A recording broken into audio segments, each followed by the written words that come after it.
Hey, good morning, Amanda. Good morning, Chills. Good morning, Simon. Good morning, Honor. Good morning, everybody. Hope everyone's good. Yes, it's let's get back to business. Forget about the last week. Overblown nonsense, right? So I'm not into all that. I'm not into that.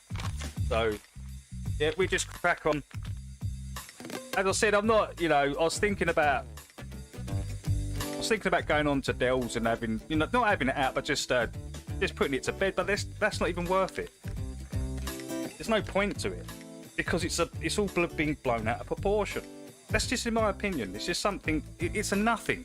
It's a nothing. So yeah, we just stick with that, and Dell knows how I feel about that. So.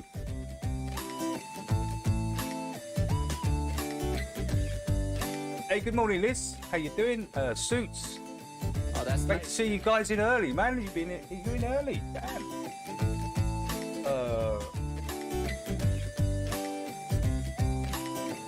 All right, now get out of here. Hey, good morning, FPV. I got this It's done. Yeah, chill. It is. It's done, man. no balance in my mind. It's done. It was done last time, but I really do want to put it to bed now. I'm not even going to talk about it anymore. It's just time to move on. It's not my fault someone's feelings got hurt. Let's move on. And a joint, coffee in the joint, coffee in the joint, yeah. Coffee in the joint. Coffee. Honor, please, Honor, do me a favour. Can you please not mention Brendan? Please, Honor. It's causing a lot of fucking shit, mate. He's taking what you're saying a completely different way to what you're saying probably and what you mean, right? Because you've got a strange sense of humour. Obviously, Brendan's not picking up on that, and he's thinking it's something else. So please don't talk about it, because he's saying something about, what did he say? The name of the band or something. I can't remember. I looked at it really quickly because I was in so much pain with my knee. I wasn't really focusing, but it was something. Yeah, just leave it, Honor, please. Just for me, Honor, please. It's causing a bit of hassle, dude. Coffee in the joint, coffee in the joint, coffee in the joint, coffee in the joint. Come on, man. Yo, higher than an F-16 in Walgreens. Yeah, let's just move on, right? Let's, Listerine, what? Well, I'm Mr. Clean when I step on the scene. But yo, how did I get here? And what does this all mean? The last thing I remember was way back in September. Johnny had a doobie. It was groovy, full of pleasure. But I probably didn't measure the amount I should have taken. Now Yo, thank you, Honor. Thank you, man. Yo, I get the bacon with my better crocker, baby. We dishing out delectables, yeah. They tasty, so Hey, good morning, Liv. How you doing? Come and get the slice. And if they try to take my herb, I'll say, take my wife. But Kevin, you're not married. Oh shit, it's getting scary. I'm mixing up my history. My memories are buried. And I don't have a clue what's real or imaginary. So take heed, my Suits has been getting up at 5:45. Are you still on the Crusher, Suits? You said you was on that for quite a few hours a day, right? Yeah, that's a tough. Was that the concrete Crusher? That's you barrel it all in as well. That's pretty tough, mate. That's up there with tarmacking, isn't it? children, cause this story's cautionary. Yeah, I Pretty tough got job. this feeling inside. Can't find no balance in my mind. I must be missing a point. I need a coffee and a joint. I got this feeling inside. Can't find no balance in my mind. I must be missing a point. I need a coffee. I don't know, Amanda. I don't know what's going on with my recommended, right? But I got this recommended come up, right? And it was called Turd Towns, and it said Isle of Wight, and I was just like, is someone fucking playing with me? I mean, why am I getting all this weird stuff coming up in my I've never looked at this before, and there's 1,000 other towns. I looked on his thing. There's 1,000 other towns that he's done, and that was just the specific one that come up. What's going on? What is going on? Well, I've got to admit, right, Isle of Wight's still better than here. He was going around all these places, and I just thought it's still better than where I live. Coffee in the joint, coffee in the joint, what? Coffee in the joint, coffee in the joint. Come on now. Coffee in the joint, coffee in the joint. I know, isn't it bizarre? I've never mentioned Turd Town or anything about town. It's just like, what? It come up. Oh god, I couldn't believe it. Standing in the corner of the kitchen by myself, eyeing up the pop brownies on the top shelf. I'm thinking maybe just a nibble to do, but I didn't eat dinner, so I gobbled down too. Oh shit, I fucking blew it. Yo, I got to keep this conversation fluid. Oh shit, right guys, listen. I'm feeling like a clown. I'm going to be about 20 minutes. I've got to just pop up to the shop. I've got to hobble to the shop because actually my legs like healed up quite a lot. I can move it now. There's not that constant pain. The swelling's still there a bit, but there's a lot more movement. Yeah, I'm just going to hobble over there and get some milk. I'll be back in a sec. Funeral luncheon, I'm a goner. Man, I've reached my marijuana maximum consumption. Hey, good morning, Renew.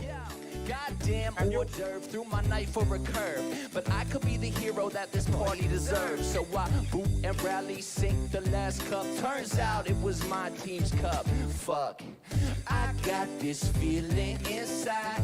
Can't find no balance in my mind. I must be missing a point.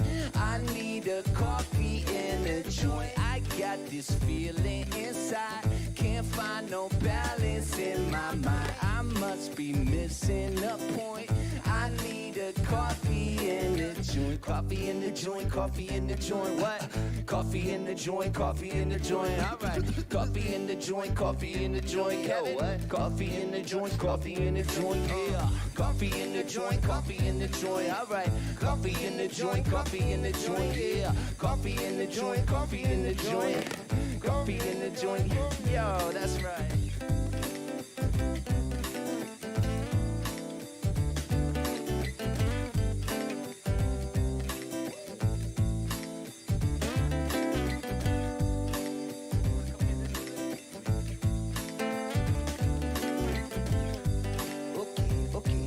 Let's take them out.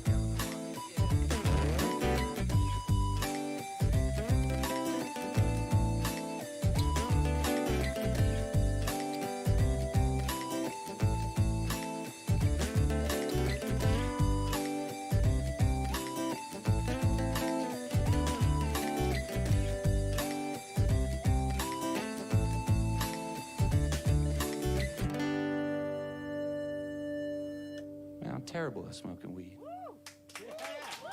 That's okay. I'll handle it. Thanks, you. Sugar Shack gonna take us like way far. It's like S to the UGAR. Sugar Shack gonna take us like way far. Yeah, yeah, yeah, yeah, yeah, yeah,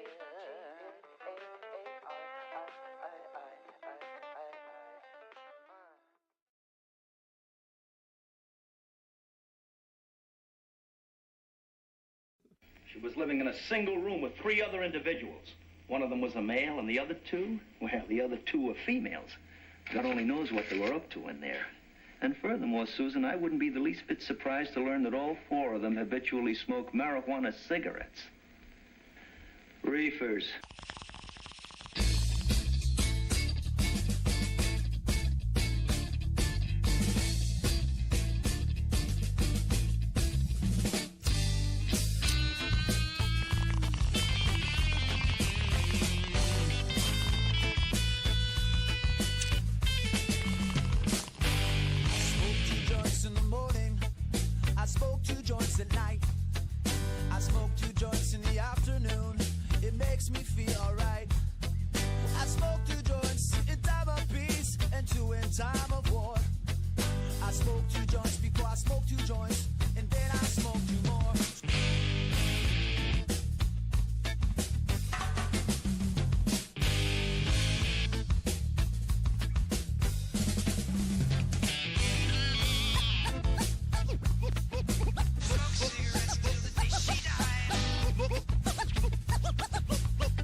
Hey, what's up, people? I'm back. How's everyone? Good morning, Jax. Thor. Good morning, Thor Christensen. Hold on, Thor. Make you blue, dude.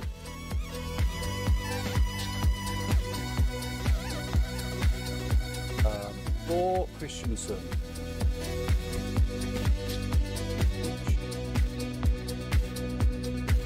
Never the mod. There you go, Thor. Hey, Big P's in the house. Let's see who come in when I went. Oh, Thor's putting some stuff in pots today. Okay, that sounds quite interesting. Oh, there's Cats. Thank you, Amanda. What did he write? God. What is his problem? Cats, what is your problem? I think Cats has got a little obsession with Banner. Has he? Is he leaving little comments in my comment section? Well, no, just laughing at the situation, right? That's what Cats was doing. He was lapping it up. And I just deleted his comment. So, yeah, thanks for that. Cats, fantastic. They all come in when I go.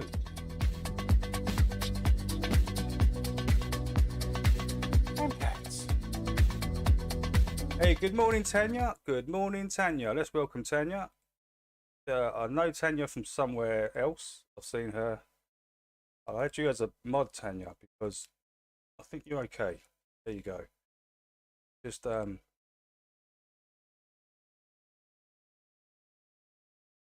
through. Go.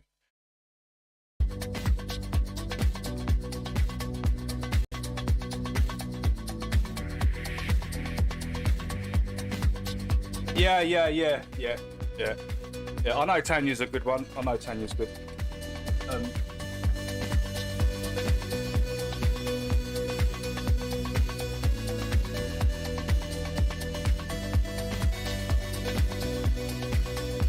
Yeah, it's very nice. It's very nice of Tanya as it goes. I did read that, Tanya. Thank you for putting that into the comments. She said she'd speak to her, try and sort it out. So yeah, that was really nice of her. But I've put it to bed, Tanya.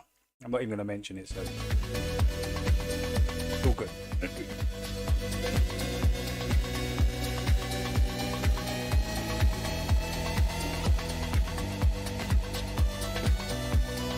Cats loves it. Cats loves the drama. Cats loves all the drama. I think he's got a little banner fetish. I think that's what he's got. Conspiracy Cats, we know you're listening. Relax.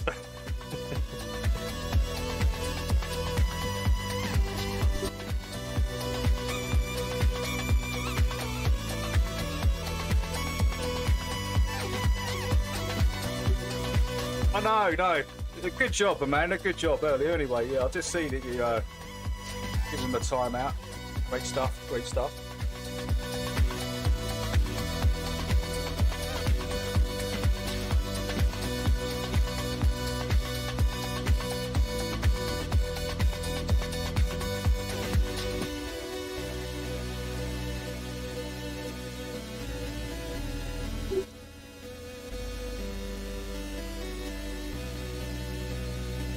Has to be, that is Conspiracy Cats, right? I haven't got that wrong. I haven't just timed someone out and deleted his comment. It's got to be Cosmic Cats, and he's leaving a comment of just laughing emojis on the last stream or the stream before. And you know what happened there, so it's got to be, right? It's got to be Cats. You moron, Cats.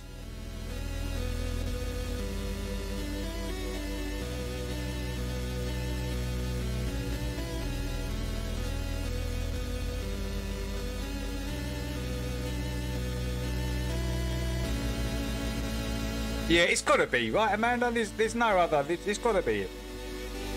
Culture Cats, Conspiracy Cats. Well, he gave all that channel and that to McToon, didn't he? So that part of it. So that's probably why he's changed it all. Changed his name, and because he handed it all over to McToontard. Who, like, looking at that guy, you wouldn't let him babysit your kids, would you? Get out of here, son.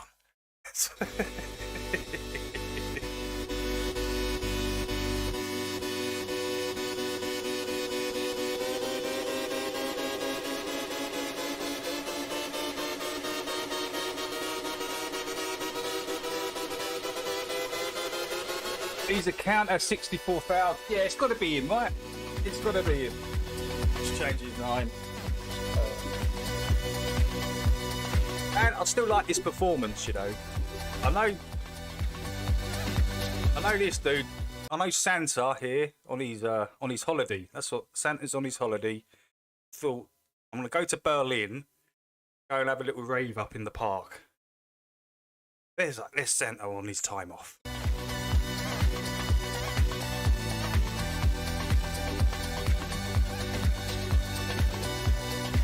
Hey, Anders Ace, how you doing? I'm going to give Anders Ace a wrench because Anders Ace is really cool. I've known him for a long time. There you go, Xander.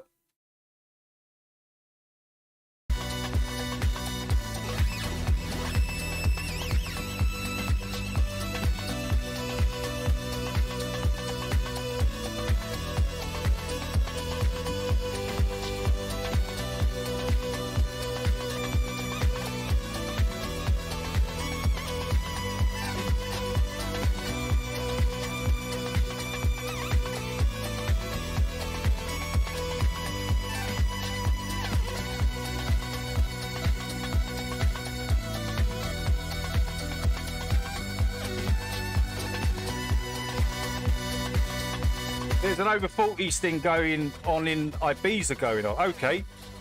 You going over there, Chill? You've been over there before, haven't you, Ibiza? I think Chill's been 7 times. Did that Chill? Did Chill? Was it you, Chill, has been to Ibiza 7 times? Someone in the chat said that to me. I was like, damn. That's hardcore, man. I didn't do the Ibiza thing. I went to Amsterdam instead. I did all the Amsterdam thing. But I was still into the raving, but it was like UK style, you know, the London and surrounding counties, right? That's where we was at with the raving. Because I'm from Essex, we had a lot of Essex. Essex was running it back then with the music-wise. I mean, you had all those Essex crews and all the Boogie Times lot. You had, there was a lot of people, Prodigy, everyone. The Essex crew was running it at one point.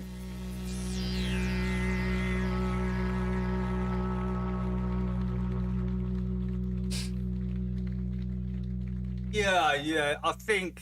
Thank you very much. I think back in the day, Amanda, it would have been really different. You know, that vibe that was over here in the UK would have definitely been carried over to Ibiza, right? It would have been go out, get nutted, listen to music. And have a great time, right? From Italy doing live Beautiful thing, I love it. Grazie mille, thank you. Every sound, melody, played, recorded here in front of you. The song that I just played is called Reasons, you'll find on Shamanica, the red CD. Thank you so much. Here's my...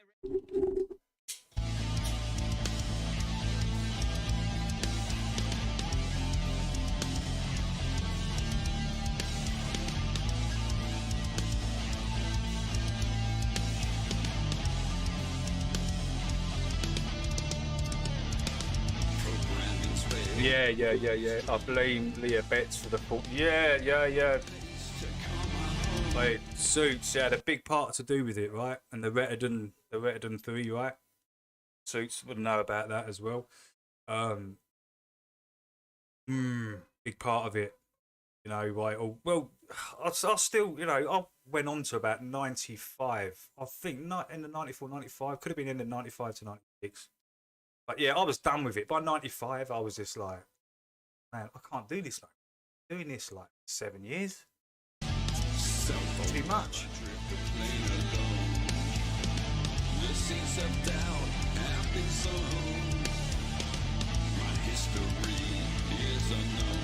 Simon won a. I beat for 3 times. Won a Man of the Night comp and won the final in Ibiza. What? Well done. Well done, Simon.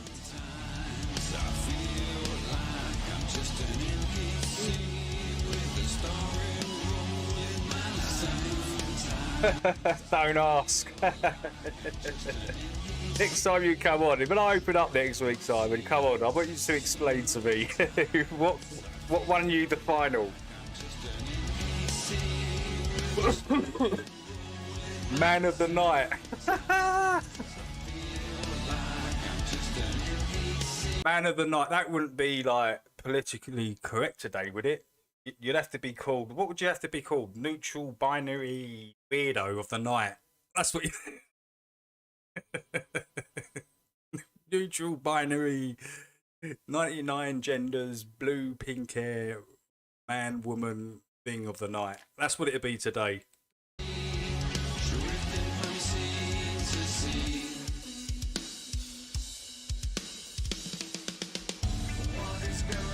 Yeah.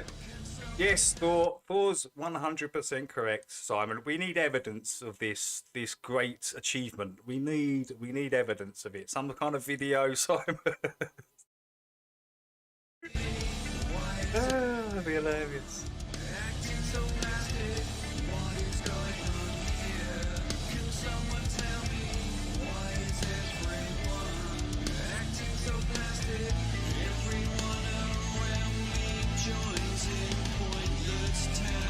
Oh, Chill's up for a final blowout out in Ibiza. I don't think I could handle it, Chill. I don't think I could. Thinking about it, we were kind of talking about this in Ironworks the other morning. Could you take acid today? Could you take it today? Like, you know, I took it last time. I took like acid or some sort of magic mushroom, some sort of hallucinogen that I took was 91 or 92 or something like that. Could have been a bit before. I'm not too sure, but it's around that time. I haven't touched it since. And I was thinking, if I'd done it today with what I know today, and Jax was saying it's a really deep one. The older you get, the more psychological it is. So, do you really need that, or do you really need that at your age, knowing that you've experienced over the last, let's say, 30 years, what you found out and everything? I don't think you need it now. I think you might need it to maybe open something up when you're younger. But hey, good morning, good evening, Em. Good evening. Great to see you, dude. Yeah, so I'm really skeptical about people saying they would take DMT and all this stuff, and I don't even think I would do that now. DMT. I was curious a few years ago with the Terence and McKenna stuff when all that come out, and was sort of telling you his experience, and then you watch a few people on it, and it's like, okay, that seems a little bit different from hallucinogens. That looks like you're going into somewhere else, and you know, because acid and mushrooms, they affect your reality, right? It's here, like, you know, the walls will start in and out, and these sort of strange little things will start happening. But with this stuff, DMT, it looks like you're in the dream world, but you're conscious, which is completely different, right? What a crazy thing. So yeah, I don't think I would go there. I don't think I would go there with the DMT. Not now at my age. Maybe when I was a bit younger, I might have done. I might have just tried it out. But yeah, I'm drug free, man. I don't take nothing hardcore anymore. I used to a long time ago, yeah. But nah, not no more. All I do is smoke a bit of weed. That's it. I don't drink alcohol. I don't take any cocaine, no ecstasy. It's all gone and done. I don't feel like I need to take any of that.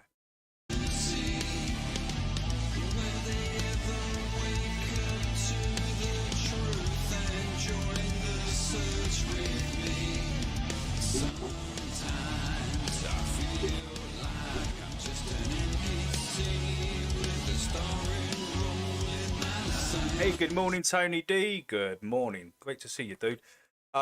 Is that the Upward Moving Earthers vid, FPV? Yeah, I've got it on the list. I'm going to play it, but I'm not going to comment on it because people get too much flack. So I'm still going to play the content. I'm just not going to comment and stuff like that. People get butthurt.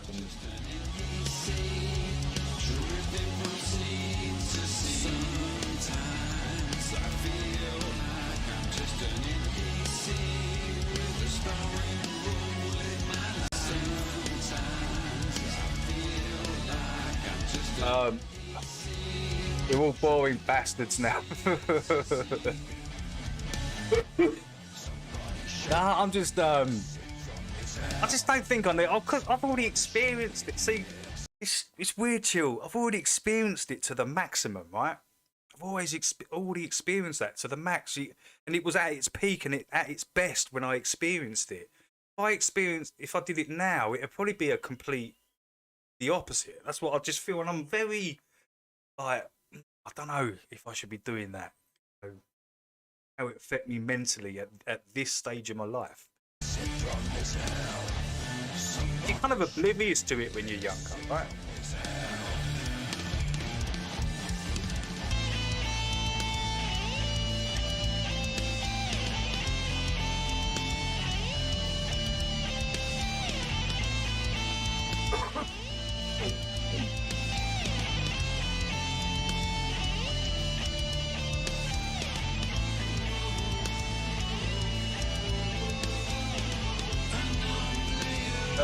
Banner, I removed my comment about the thing. Had no idea he went here. Shake my head. Who? The thing?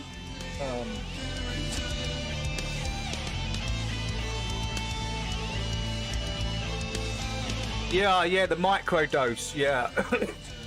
I don't think I need the benefits from it though, Simon. If I needed them, I would take them.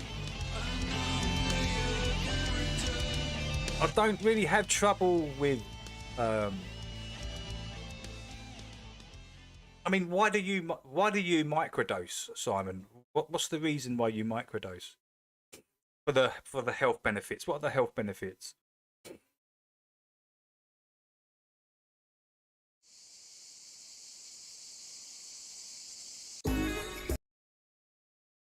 Oops.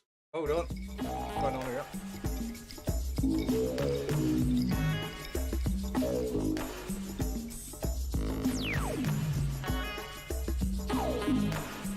Oh, okay. Okay, that's a that's a pretty good one, Simon.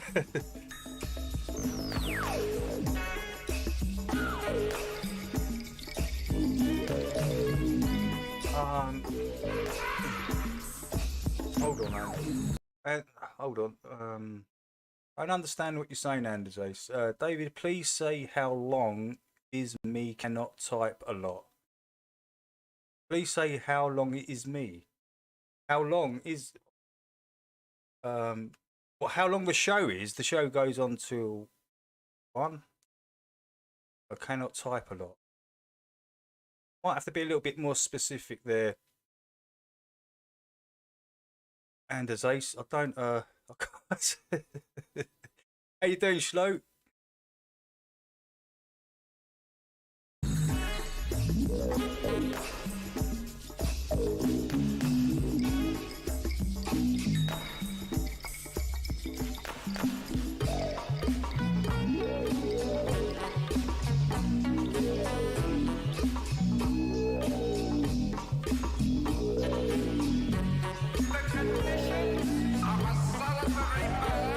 Yeah, Jax is right. I mean, Big P's right. Yeah, it's the trick's not to go overboard. I mean, if you go overboard with anything, right, even down to like things like sugar, coffee, and going overboard, it's going to affect you in a negative way. It really is. You've got to be really kind of like do a little bit, then leave it a while. Whatever it is. And consistently take it.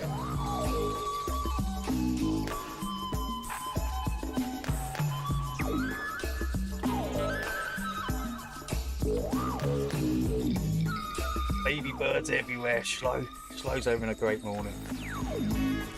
I was like that with these. I used to maintain a level and not double drop it off. You're a cheap night out, Amanda. Back in the day, just give Amanda 1. That's it. She's sorted for the whole night. Just a tenner. Just a tenner.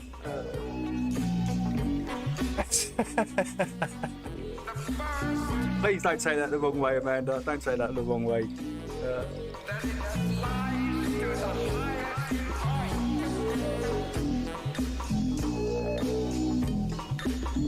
Well, blue rolls are called blue bloods, like the Smurfs. 1 gram.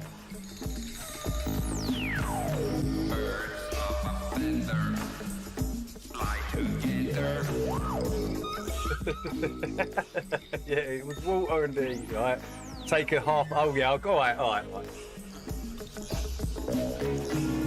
And the first one I ever took, I was going. Where was we going? We was going to the Essex Barn. I don't know if you've heard of the Essex Barn. I think it was.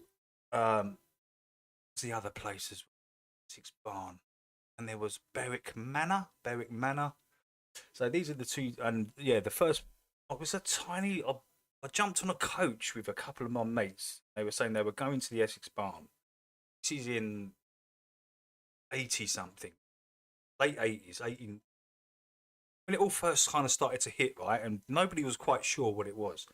And this guy come on on the coach, who we all knew he was like one of the big kind of families in the town. He come on and he had this bag full of all these tiny little capsules. I mean, tiny. These things were tiny, little gold things. And yeah, we all bought them and we took them. And still never had nothing like that to this day, ever. Afterwards, even all the Doves, the Triple X's, the Domes, all these, and it's the Menaces, all these things, right, that come out after. Never touched that very first one. Amazing, right? And that was just a tiny little thing, Amanda. It wasn't even like the size of your normal ecstasy, right? But yeah, those were the good times. We're talking like 90s, guys. We're talking late 80s, early 90s.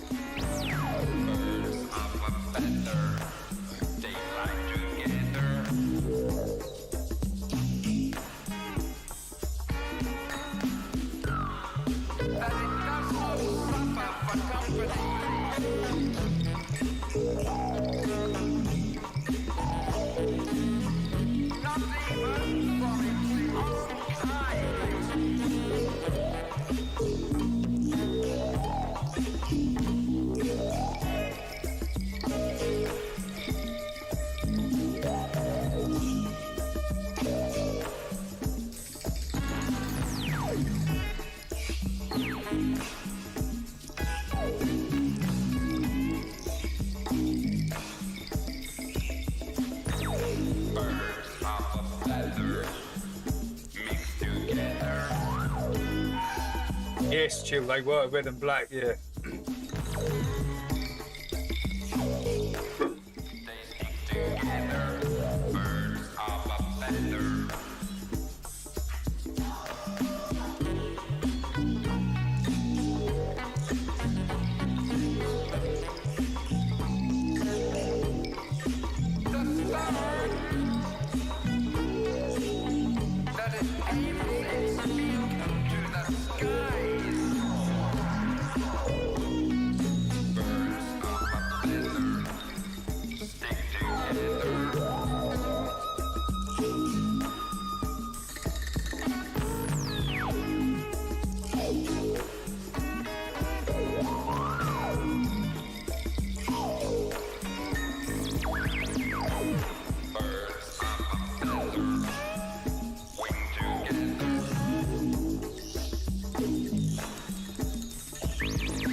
Just check what the list is saying today. Oh, it's pretty cool.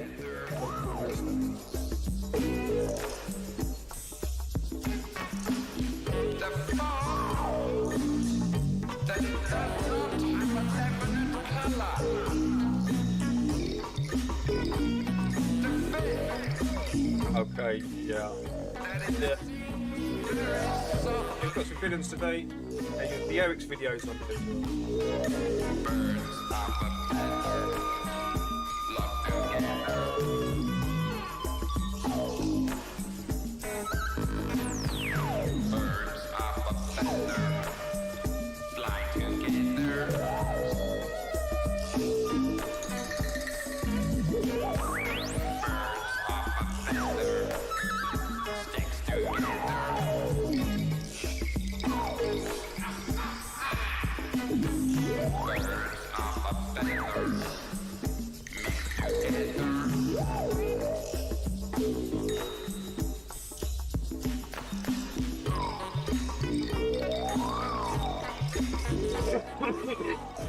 We saved a deer here. a key deer. I don't know what that is. It's some sort of deer, and the police tried to threaten us. What? Long story. It's crazy. Some parts of this realm are absolutely insane. Like, you can't grow vegetables. What is going on? You're not allowed to grow vegetables on your own bit of land, or in your front garden, or anything like this. It's so bizarre. You can't feed homeless people. What is it coming to? In complete clown. In clown realm. How is that possible? How have we got to this place where we can't feed homeless? You're not allowed to save an injured animal. You're not allowed to grow natural vegetables.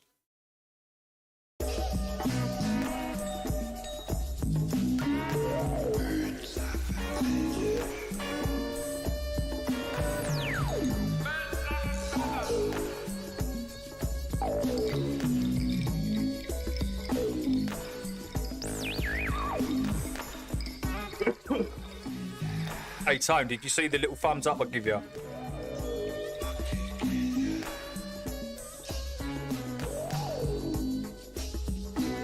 couldn't believe that you put something in there, Tone, so I thought, yeah. Tone's a backup, man.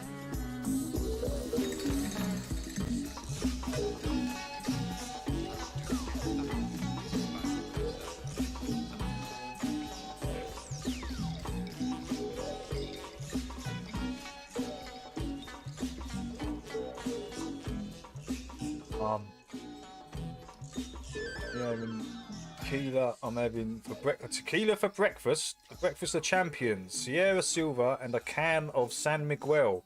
Nice, OP. OP's living it up. Hey, Happy Joy, what's up?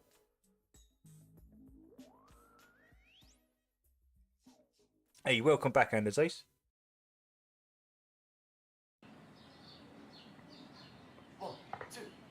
Let's go.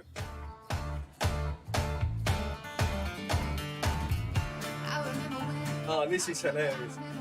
Like, I didn't spot this before. Simon spotted it. Right.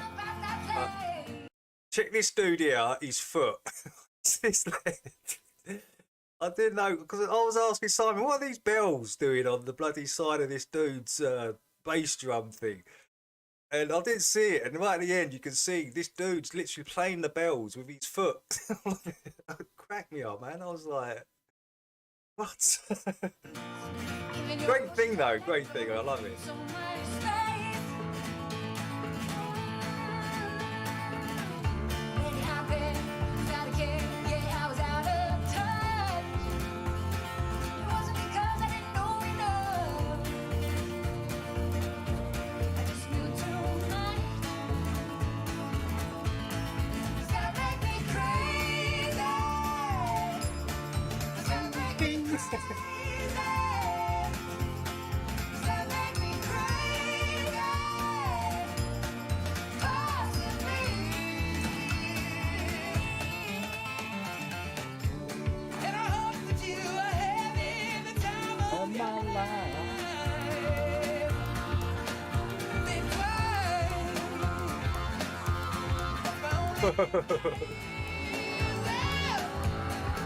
Nil for the young ones.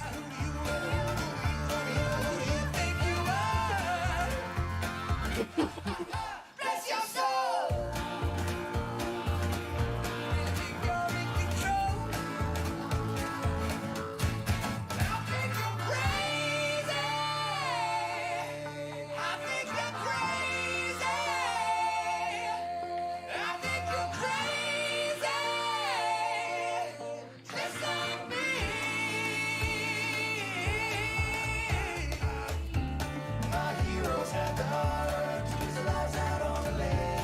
Okay. I've just noticed something else, Simon. What are they doing with this thing here? This dome thing? Like tapping it? Is it making a sound?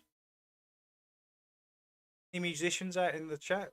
Tell me what they're doing with this thing. What is it? I can't see what it is fully. It might come right down here. I don't know. What is it?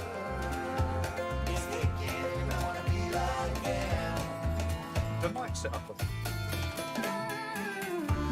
What's this thing?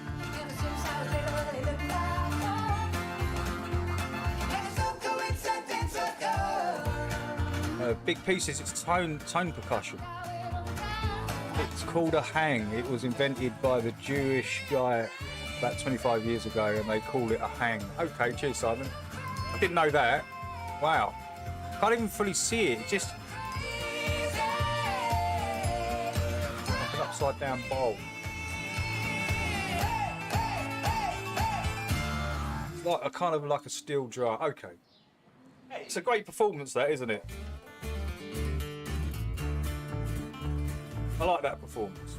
Put a lot of heart into it.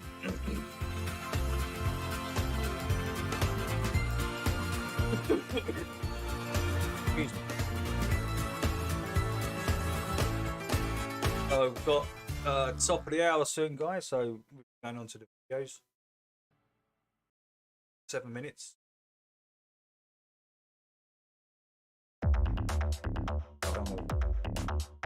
Let's have a little look at this.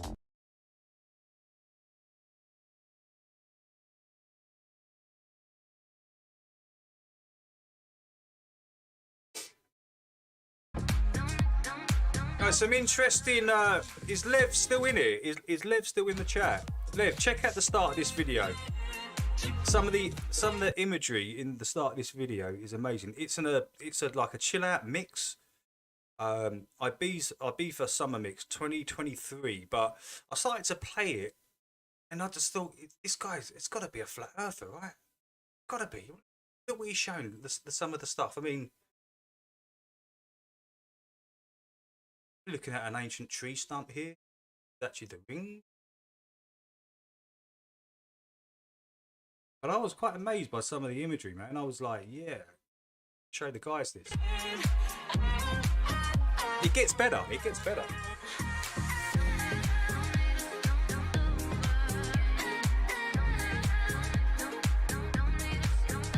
Yeah, this is the one I wanted to show, Lev. You can get some great screenshots off this, Lev. It's high quality, so some stuff that you can look into here for sure, as you can see, right?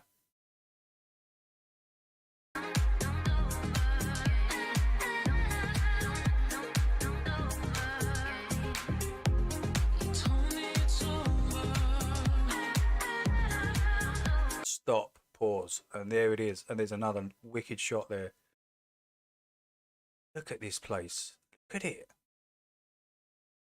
It's from a completely different realm. Look. Like Lord of the Rings or something. Right?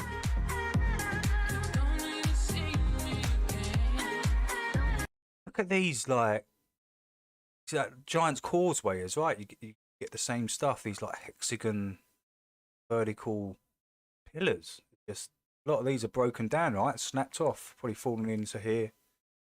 You can see they've fallen over here. They were standing upright. But, you know, what are they? Like part of a tree or an ancient tree? Nobody knows.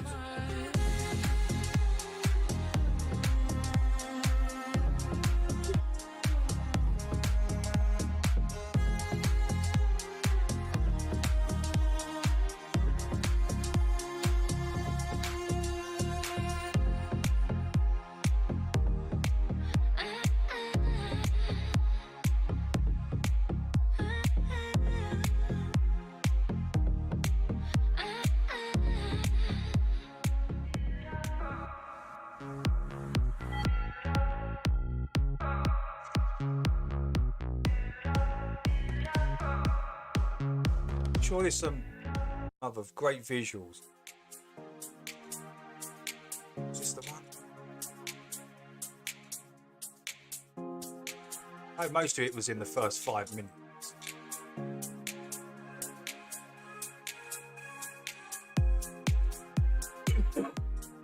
Oh, we got a couple of a couple of Hangmans as well. Hangman's made a couple of new vids, so I've got that on the list as well.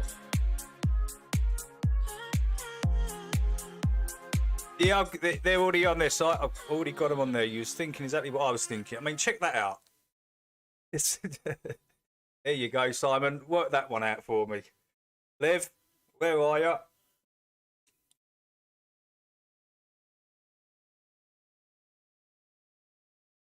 Amazing, right? This place.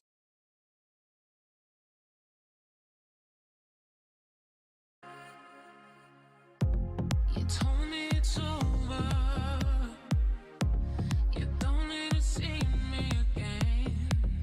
Said you got a new lover. Don't over. You told me it's over. You don't need to see me again. I'm having a conversation with a friend. The people who have accepted flat Earth, but then tear down people who speculate on things like ancient trees and alternative history. It's all open, isn't it, Big P? You know, there's some great evidence out there. As I say, Hangman's evidence is second to none. For me, when you see it, you can't unsee it. Once Hangman's shown you a massive like branch or wherever it is with the bark still clearly on it, and you can see the tree rings. There's no debate there of what that was. Now, how it's become petrified and turned to rock, that's up for speculation. But what it was, you can clearly see that that was a tree at one point. And we'll probably, as I say, we'll take a look at it anyway.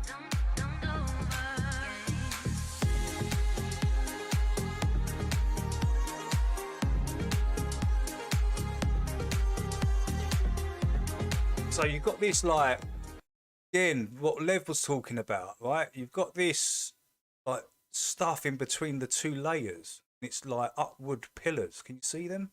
You can kind of see it there as well. What is that? You told me it's over.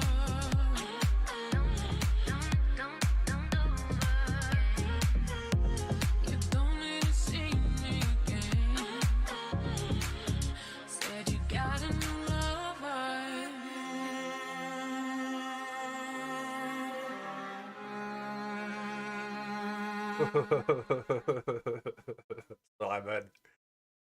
Simon. Look at this place. Man, that's just paradise for me. Love it. Excuse me. Making a roll up. I'm not waking and baking.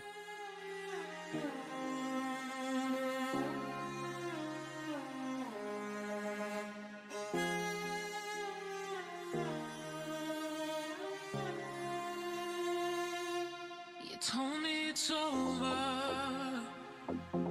You don't need to see me again. Said you got a new lover. And here's where it is. But I'll be singing. Can you see what's happening to the horizon as he's elevating? Oh, good. Dang it. Like, way too far. Look at that. Oh, find it. Oh, such shit. Oh, dear. I've lost the spot. I ain't lost the plot. I've lost the spot. I've probably lost both. No, I can't find. Anyway, right. Yeah, we go back to that to another time. Let's find... Let's get to the vids. I'm going to clean this list out soon.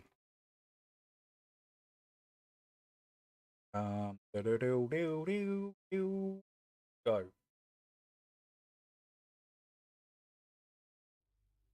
Today I'm going to debunk the International Space Station using a two-pronged attack. Bear with me. First up, we've got the United States Air Force discussing the U-2 spy plane. And of course, the spacesuit the pilots of the U-2 spy plane wear.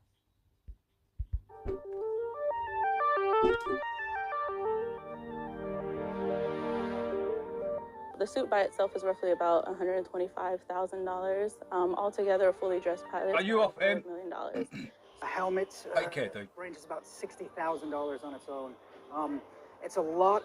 It's very expensive because it's their last line of defense flying in the U-2. It's very unique because it provides overall survivability of their life. Because our U-2 pilots fly high sorties, and they fly for long periods of time, we got to keep them hydrated, we got to keep them fed. So once the full pressure suit is locked down, they cannot open it again until they recover from their sortie. If by instance they were flying at the altitudes that they fly at and they were to open their helmet up to like scratch their nose, if at that instant they were to lose cabin pressure, the blood in their body would instantaneously boil and be instantaneous death. So we have our pilots, we tell them once they close down, do not open until they land. Just to give you some idea of Hey, heights. Lev, did you see that last video I played? Go check out some of the imagery on it, man. It's amazing. And speed, reference the U-2 spy plane. Surface ceiling height, approximately 70,000 feet. Hey, good morning, Ricardo It's about from 13 Chicago. miles. How you doing? Speeds about 450 miles an hour, okay? So off the back of that practical reference cited to us by the United States Air Force regarding the U-2 spy plane, the pilot and the spacesuit he has to wear, given the conditions he faces, off the back of that practical reference, we're now going to have NASA legend Don Pettit absolutely expose himself and, of course, He's the terrible, old International dog, Space isn't he? Station and get destroyed by the United States Air Force. Bearing in mind, U-2 spy plane, surface ceiling height approximately 70,000 feet, top speed about 450 miles an hour. International Mr. Space Chairs, how you Station, doing? supposedly 17,500 miles an hour, at a height of approximately 240 miles. Remember, if they lose cabin pressure, they have a leak with the U-2, and he doesn't wear his spacesuit, the U-2's pilot's blood will boil instantly. But if it happens here on the space station, look! You have a whole series of O-rings in here, and a shaft that you rotate. So, I mean, like on the space station, how many of these would you have? 7, because we have 7 windows. What happens if you get a leak on that? Then you have a leak. You just... Don, you look ridiculous. You sound ridiculous. Leo, stop. You guys. Look at this dude's face. Like, he ain't got a clue what he's talking about. There's a leak. There's a leak. No, the suit was the last line of defence, or your blood's gonna boil, right? That's what the guy said before. But when you're out on the ISS, it doesn't matter. According to Don. What happens if you get a leak on that? Then you have a leak. You just... Don, you look ridiculous. You sound ridiculous. You've exposed yourself and the space station, and we can cite a practical reference from the United States Air Force. You don't even understand the procedures in place regarding if you had a leak on the space station. Yet the United States Air Force, courtesy of the U-2 spy plane, have shown how important that would be. Remember, these guys don't wear spacesuits on the space station. No one denies we see something in the sky go across at night. That's obviously not the silly pantomime charade we see on our screens played out to us. More than likely a high-altitude drone, several of them, more than likely. But Don, courtesy of the United States Air Force, mugged himself off and made the International Space Station look ridiculous. Have a leak. And what you would do is... lose air. Yeah, you would probably seal the whole... I thought it might interest you, dude. And then there's probably a plan, I don't know off the top of my head, but there's probably a plan for replacing... Yes, Ricardo, a lot of people see it, but, you know, it's over for me now. I've dropped it. I've moved on, dude.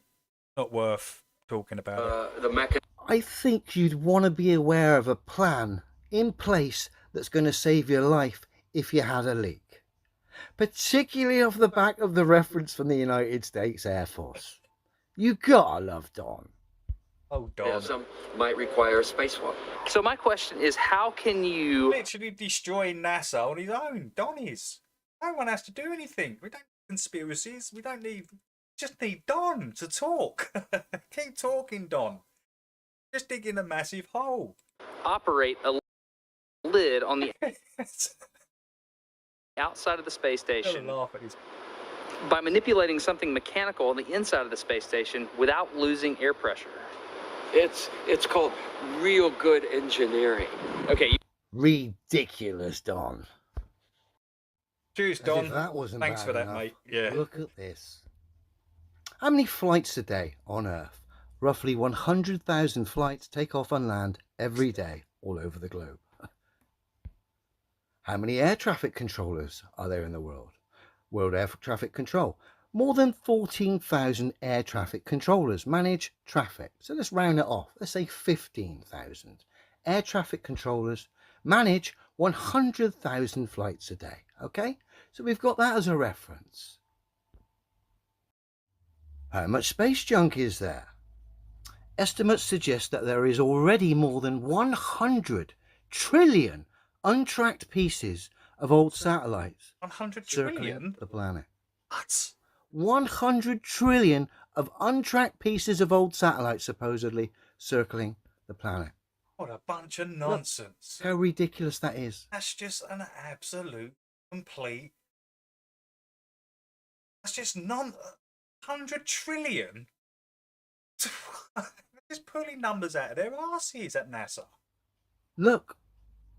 And you're expected to believe Don was on the ISS, ducking and diving through that lot, knowing that the U-2 pilot, if he loses cabin pressure, not wearing a suit, he'll die instantly. But all of that lot on the ISS was supposed to believe they're flying ludicrous speeds through that lot, not having a clue of any of the procedures involved. Should an incident happen, which would more than likely kill them instantly or nearly instantaneously. Can you see how ridiculous all of this is? Bearing in mind, my references Hey, senses. are How you common doing? Did I sense say hello, based. senses? If not, good And of morning. course, I'm citing the United States Air Force, who are, of course, making a mockery of NASA, the International Space Station, and, of course, the globe, courtesy of a NASA legend, Don Pettit. You gotta love it. Oh, Don. Oh, Donny boy. For many years, the flat Earth community at large was in agreement that the world is a level, motionless plane, as evidenced by our common sense, everyday experience, and countless scientific experiments, including the Michelson-Morley, Michelson-Gale, Sagnac, Airy's failure, and observable realities such as perfectly circular star trails around a stationary pole star, and the constellations remaining in their relative positions to one another for all of recorded history.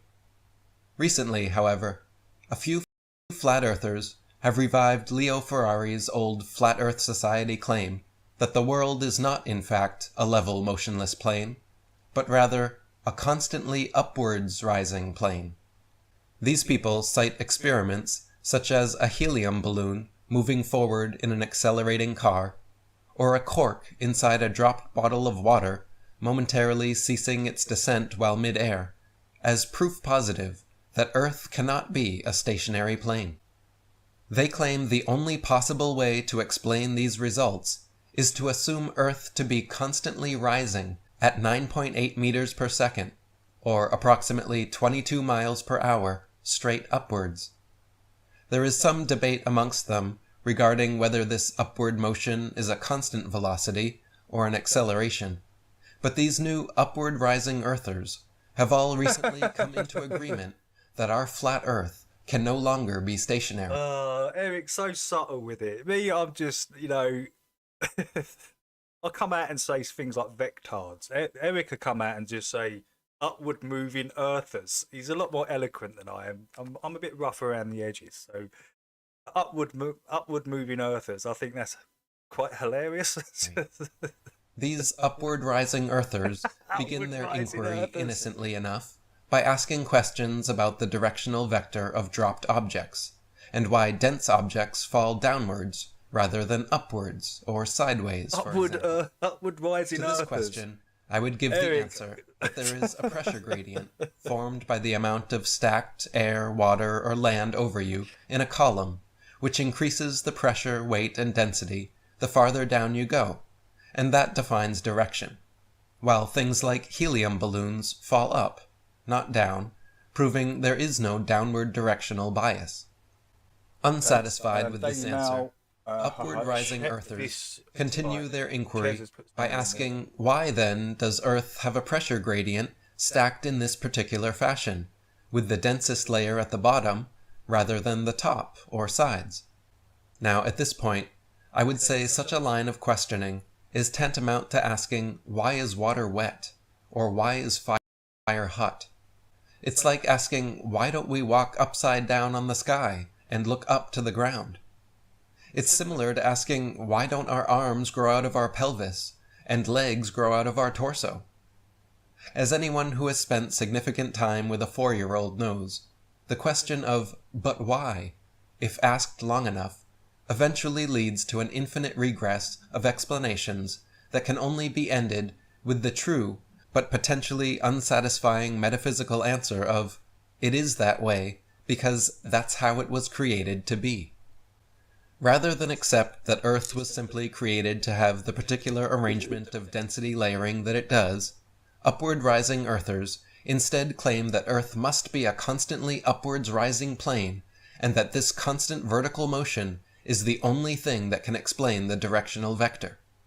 Now, while this could make for an interesting speculation, the fact of the matter is that dropping a water bottle with a cork in it, or watching a helium balloon go forward in a moving car, are not demonstrations of the Earth constantly rising upwards. At best, these demonstrations provide tangential evidence for their line of questioning, but in no way prove their assumption that Earth is a constantly rising plane. In fact, upward rising Earthers are forced to pile assumption upon assumption in order to defend their new dogma. Assumption number 1. Their first assumption, in order to answer the question of directional vector, going against all common sense, our everyday experience, and countless scientific experiments proving Earth to be completely motionless, they make the grand assumption that Earth is constantly rising upwards 9.8 meters per second. Assumption number 2. In order to have a world that constantly rises upwards forever, they are now forced to make a second assumption, which is that there exists an infinite expanse of empty space above our flat Earth for the constantly rising world to rise into. Assumption number 3. Next, they are forced to assume that the entire atmosphere is somehow fixed like glue to rise perfectly along with the upward rising Earth, because otherwise the upward rising Earth would constantly be crashing up into the bottoms of birds, planes, helicopters, and everything else in flight above the forever upwards rising Earth. Assumption number 4. Finally, they are forced to assume that the sun, moon, and stars are also all Slow. So Eric is now responding to Dell like, wait, what is happening? I wonder what's happening. So, I wonder. I don't know. Constantly rising 9.8 meters per second, somehow fixed along with the rising atmosphere. Otherwise, of course, the upward rising Earth would crash into them as well. So rather than accept the order of density layering on Earth to simply be as it is, upward rising Earthers prefer to ignore their common sense, everyday experience, and countless scientific experiments proving a stationary Earth, in order to make assumption upon assumption upon assumption. Are we looking at the moon or a helium balloon? Because the physics and this is the problem I've got with the upward vector. This is the only problem I've got. The things that are not attached to the frame, the reference frame, right? That's where I've got the problem. Like the moon is in our atmosphere. It's local. We know it's in our atmosphere. You know it is where you see it in the sky. Not hundreds of that. It's there where you see it. But it's not attached to nothing. And it's, what is it? A neutral buoyancy helium balloon? Is that what it is? Why isn't the ground coming up and hitting it? Oh, is it all moving at the same? The air and everything's moving. It's a head scratcher, man. some of it does open up a lot of upon other assumption. questions. No, as I say, I'm not here to deny it. I'm not denying nothing. Right? Just saying there's a few questions that need answering. Fourfold in an attempt to answer their inquiry. Since upward rising earthers claim the earth, the luminaries, the atmosphere, and everything in it are all constantly rising together, there is no way for an experimenter to actually step outside this reference frame to confirm or deny their supposition. And this shows the ultimate futility of the upward rising earthers' entire argument. Since no one can escape Earth's reference frame in order to observe or measure this supposed vertical movement of the Earth, its atmosphere, and all the luminaries, there is no way to verify or falsify the hypothesis. Therefore, when questioning the directional vector of density layering on our flat Earth, you can pile assumption upon assumption to arrive at this speculative and unprovable conclusion, or you can simply allow reality to be as it is. Okay. Interesting.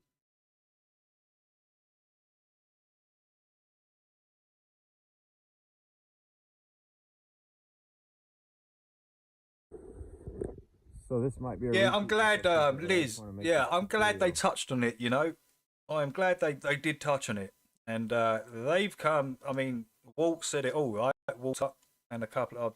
I don't know if Zach mentioned anything, but yeah, I'm glad they did touch on it a little. I made another trip, and I want to just show you real quick. So this is what the tree does.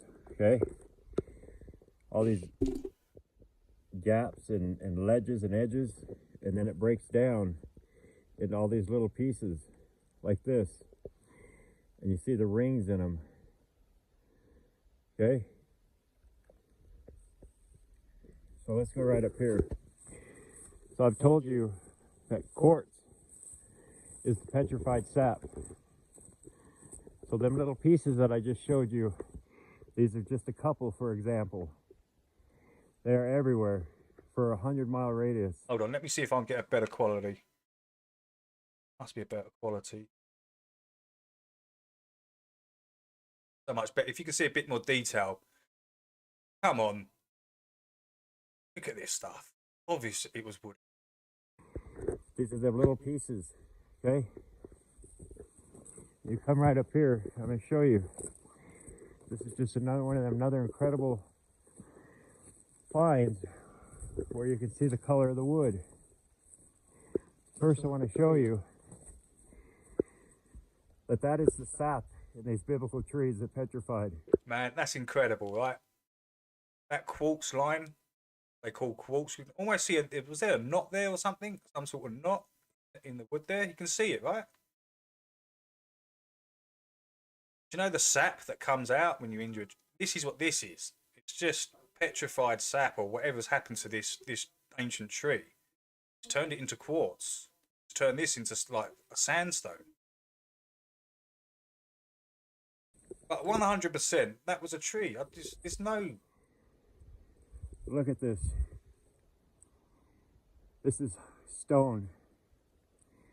But this is so preserved. It doesn't even look petrified. It looks fresh. Look at that. So each one of these is not a ring. The tree's like fibers. This whole thing could have been part of one ring that was feet upon feet thick.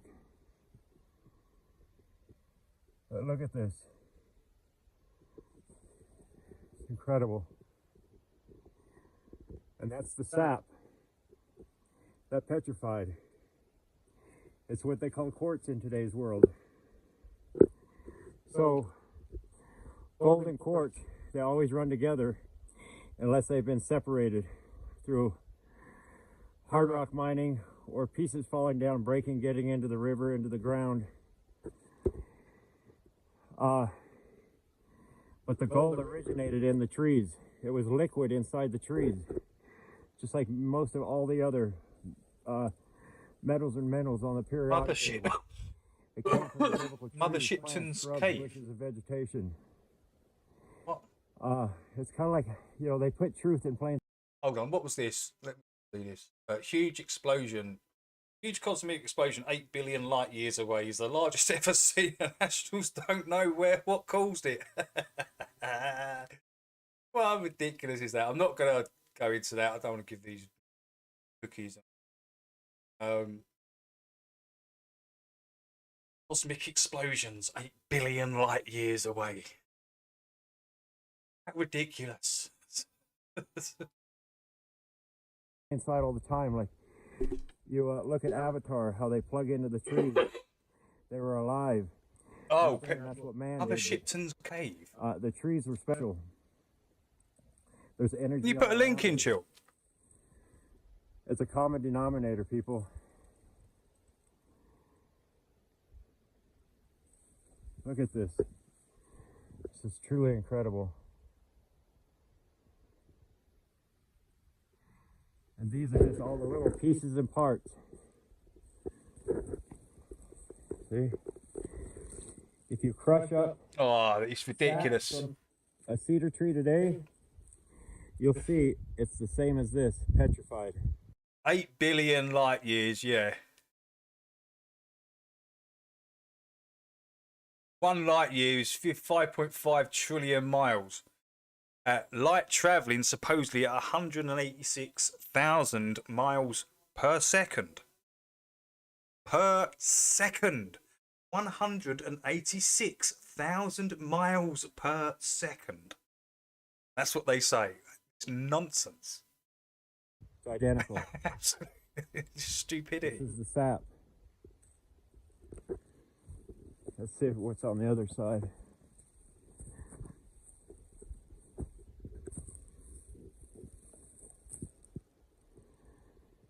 It's pretty incredible.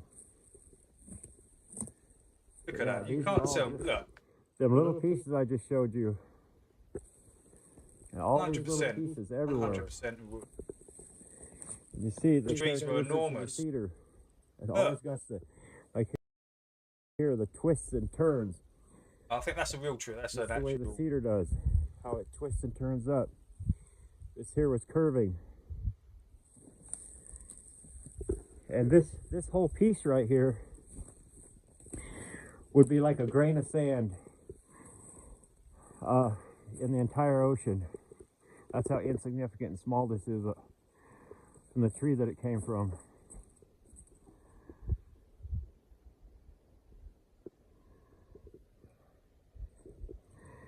That's pretty close to the original colors.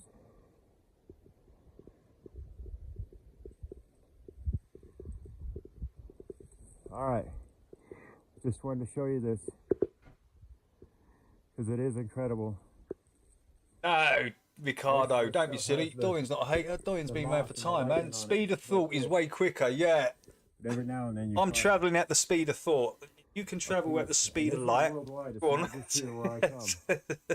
I'm from Colorado, and all the mountains are the same thing there, just a different way. Harder to see unless you got eyes to see it. Your Garden of the Gods, all that type of structures, all cedar.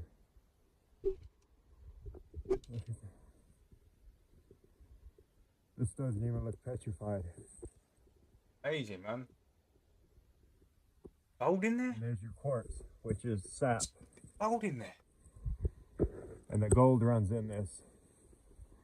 You will not find one without the other unless it was busted out. It was in the tree for whatever reason. So all this below here is the same as this, all of this. It's like this for a 100-mile radius. It's truly incredible.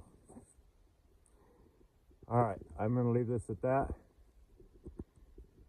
I just wanted to show this piece.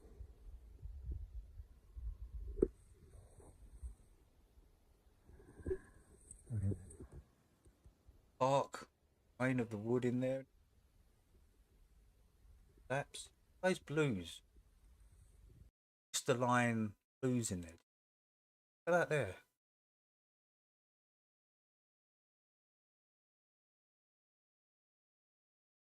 Quartz has got the colours.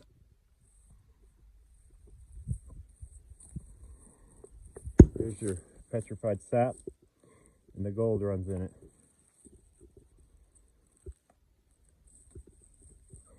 Just like I've done videos on Cheers, mica. yeah. See, like this little piece right here. Cheers. I think Dell's overthinking the upper emotion, but you All know of it. what? I hope that he proves it to be true. How funny would that be? More of the cork, which is the sap. There'd be an uproar. So there's an uproar at the moment. I'm just staying out of it. You know, I'm staying well out of it.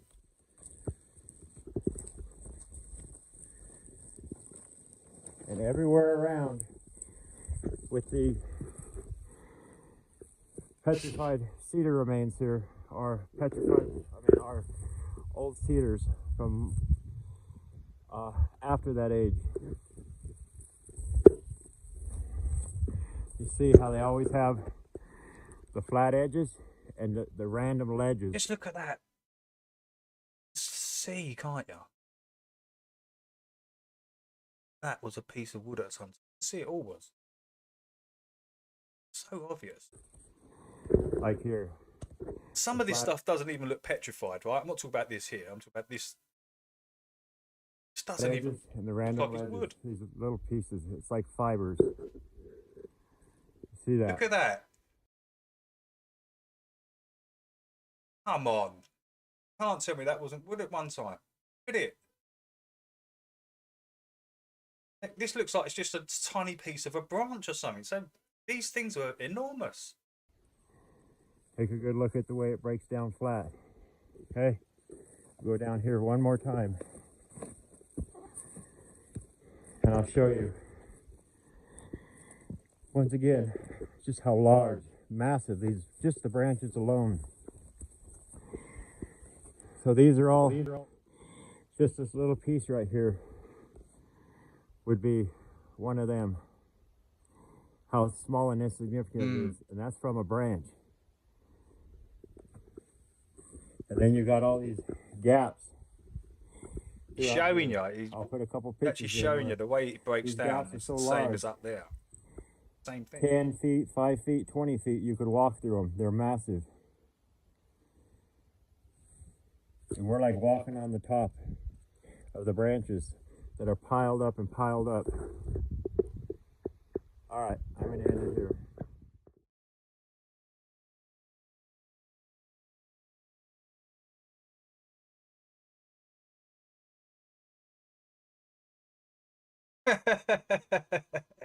That's hilarious.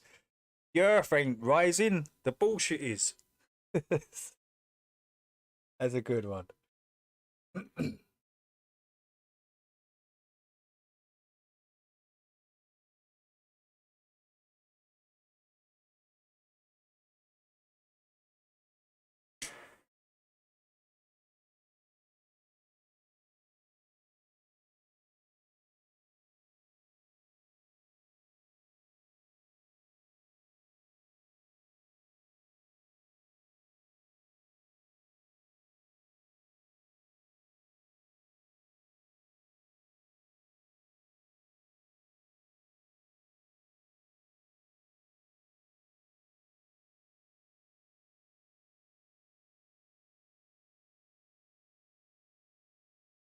I'm owning it.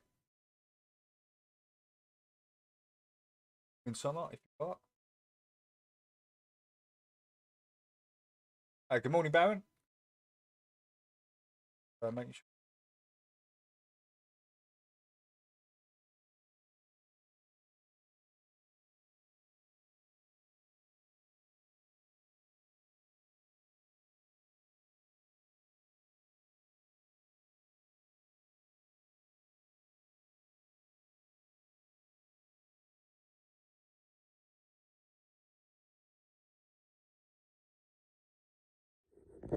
So I'm here at this other piece. When I show you, I've shown you many times this here. Do you remember what he showed you before, the way it was breaking down? Look at that, you can see it's identical on a massive scale. Many times this here, let me back up. This here is just one of them little pieces, okay? One of them little pieces. And you see the trees like fibers, okay?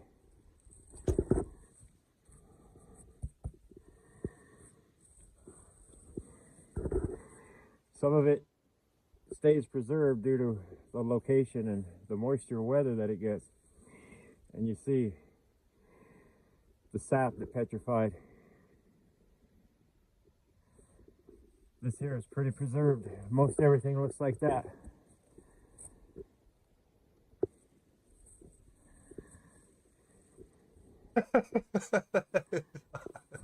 Like Eric said, don't go asking more questions about our reality. I just wrote a book, for fuck's sake. All this fell away. It's just, it was so massive. Oh, shit. You gotta laugh at it, all right? I can show it to you, but I can't understand it for you. Hey, you're welcome in any time, Tanya. gold. You're welcome in any time. And quartz. The quartz is the petrified sap of all different colors from different. You can see it. You can clearly see that what it was. I mean, there's no denying this. Vegetation. You deny it. The same with the quartz crystals, whether they're small or very large. It's just part of the tree, part of the sap, part of the lifeblood of the plant, tree, bush, whatever it was. Above ground, underground. It's just what happens. It's part of the tree, even the crystals. But the gold runs with the quartz. They always run together, unless they were broken out through rocks breaking and getting into a river or hard rock mining. But the gold and quartz, like copper and many other of the metals, always come from hard rock mining. They ran with the quartz, which is the petrified sap. They were in the tree. I could show it to you, but I can't understand it for you.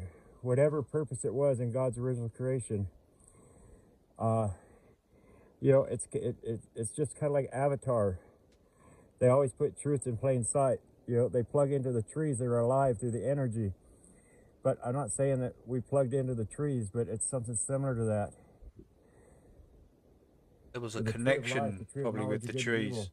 More of a... This is self-evident. It is for me. Always run together. If the quartz is the petrified sap, it's a common denominator. And I always teach in science it was deposited. It's never deposited. Deposited from where? From the highest mountain to under the ground. What could deposit it? Where did it come from? Use a little logic and common sense. Gold and silver and a lot of these minerals are found worldwide, from the top of the highest mountains to deep underground. It's all tree remains. It wasn't deposited in it. Deposited from where? You know, you can't. It good point. Fit. That's a good point. This is a common denominator. But I just want to show you this. This is incredible. There it is. Same thing with the mica. The mica was the bark of the tree. The asbestos, which is a great fire retardant and insulator, it was part of the trees for the purpose of probably the gold, like a conductor, or the copper. I know that sounds crazy, but I'm telling you, it's the truth. Look at this. This is incredible.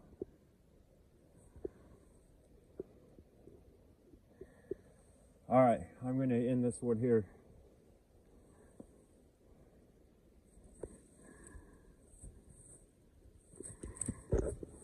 And then another thing is the quartz.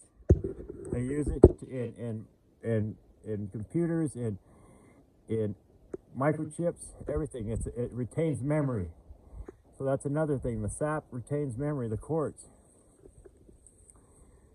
Somebody smart out there could put it all together. But they use quartz in electronics because it retains memory. And it was part of the tree, the same as the gold and silver. That is the amazing. Copper, uranium, palladium. All of it. Look at that. All right. That's unbelievable. And I'll show you what... That blows my mind every time I see these things. Most people, like this, don't look like anything. Because... I mean, you know, he's just kind of walked past that, but I see it. I don't know if anyone else sees it when he walks around the corner here. To most people... Where is it? Like this, it don't look... Oh, let's pause it here. I mean, that's a round stump. You can see it clearly, right? Like it's been chopped there or it's broken down, but you can clearly see this was bark. Look at it. just looks like a fallen tree. Like it doesn't even look like it's been petrified. That's the thing. It's amazing. Where are we? Where are we? Where are we, guys? Because it's hidden. All this. Look at that. Get back over here. Amazing thing. Like I showed you, this is just one of them little pieces. And everything under this grassland right here where I'm at. These trees were bigger than we can imagine. Yeah. And here's your flat edge. Look at that. Quartz in More of it. Sat.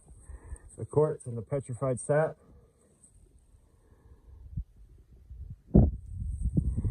Come around here where it doesn't get a lot of the elements. And this doesn't even look petrified, but it's hard as stone. It is stone. It's petrified.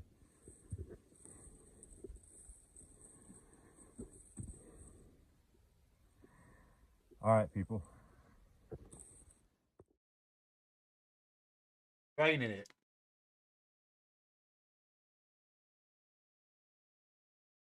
Just the way it breaks down, and he showed Hangman showed you on a smaller scale. It's identical. Can't tell me it's any different.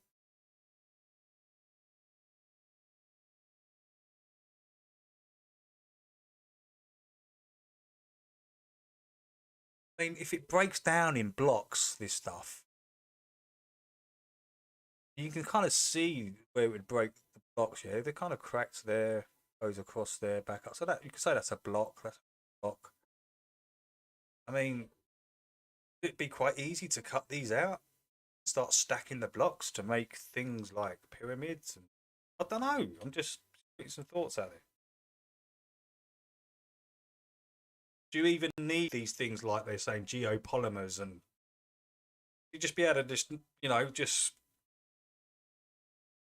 pop out one of these like rocks and it comes out basically the shape, and then you just slowly shape it.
Just the other one.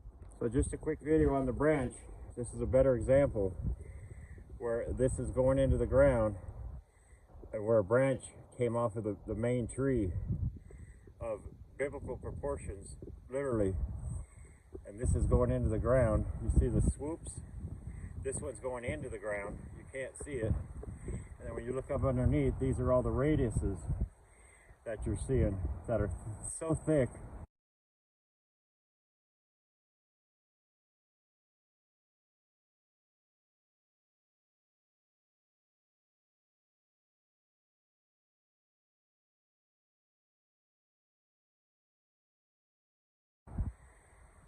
This is a perfect example. So you imagine this going into the ground, and everything on this side is part of the main branch there, where you see all like the flagstone. Thousands of years and it still holds the beautiful grain.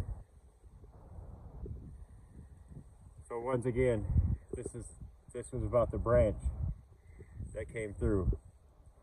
You see the swooping, the way it swoops.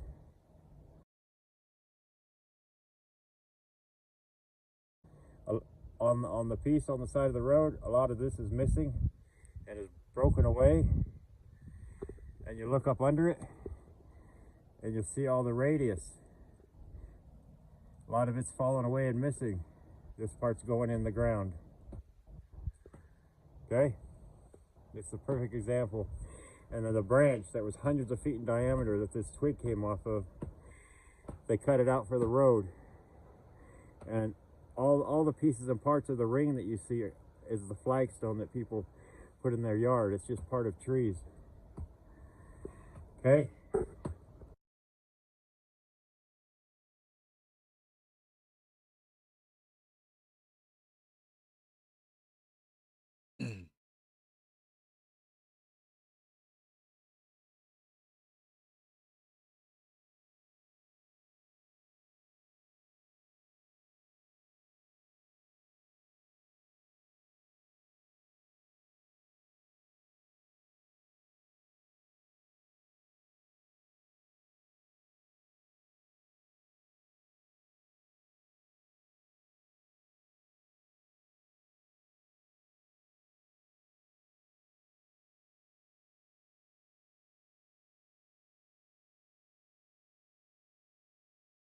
Okay, I've shown this before, but I'm going to show it again because a lot of people probably haven't seen it, and it's pretty amazing.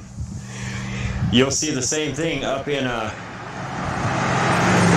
Mount Rushmore, the monument of the president's head. All that is just a small shard of the tree, just a tiny part where they decided to carve the faces in. So I'm going to show you this right here. This was a twig. This was once a branch all the way down. It's been cut out for the road. This was all a branch. And off that branch was a twig. This right here was a twig where it came out, okay? Similar to this piece of cedar right here. This is cedar right here. Read Ezekiel 31. You'll see here, so this, what you're seeing here is it's going into the ground like this, okay? And I'll show you the other side because this part's missing. But you'll see, you're only seeing from here up. The rest of it's in the ground, underneath this road where they cut out. And all them hills and mountains for a 100-mile radius are the same exact thing. So where this branch come out, you'll see, you see the way cedar is. If you got to understand cedar. See the way this swoops around right here, around the branch and all the radius. Okay, this here, I'll show you, it's wood, okay? This is a twig. This is all wood. It was a twig off one of the branches that were fell off the giant cedar. And a lot of this is missing. Around this branch, you'll see like here, the way this comes around, you'll see the same thing at the monument in my Mount Rushmore video. You'll see that this goes around the branch. A lot of this is missing, and it swoops up, just like that. These are missing. That was higher. And all this radius that's around the branch, the twig, went around, up, like that, and over, just like the cedar does. Just like cedar does all kinds of crazy cool stuff. But what you're seeing is from here down, it's going into the ground.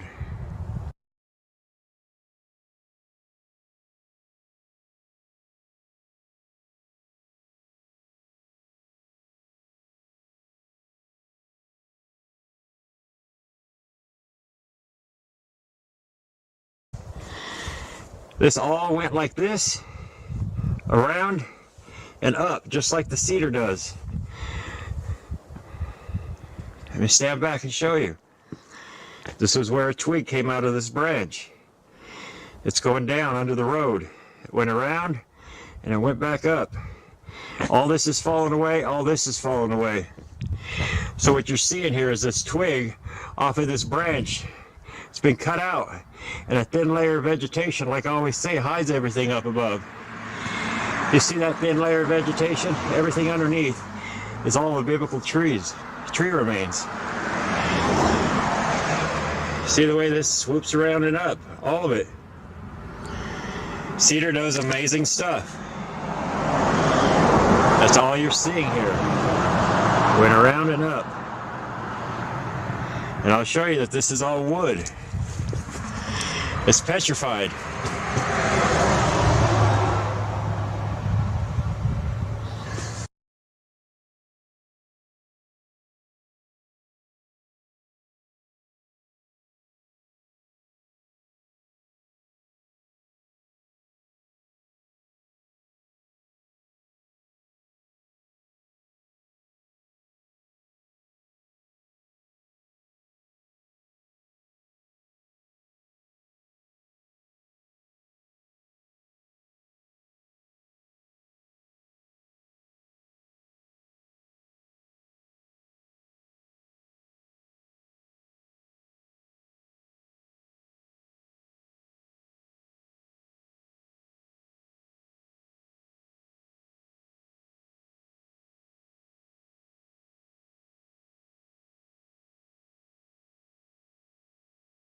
And you see, this is all just part of the radius around the twig that came out of this branch. Went around, up, and over. These are not 4 individual tree rings. This tree ring was probably feet upon feet thick. It's just like fibers, how they break down. But look at this. This was the branch going down.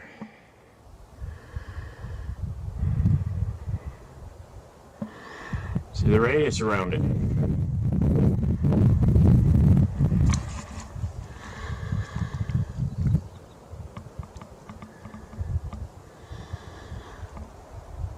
It's incredible.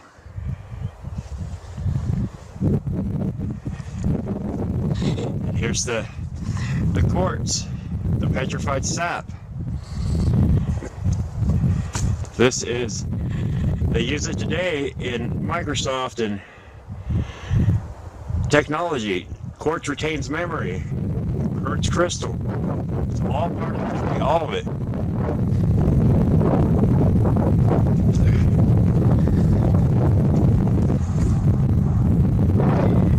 This is all, so most of all this is not the correct color. It's been out in the weather for thousands of years. It's incredible. It is, there's just such positive energy in all of this.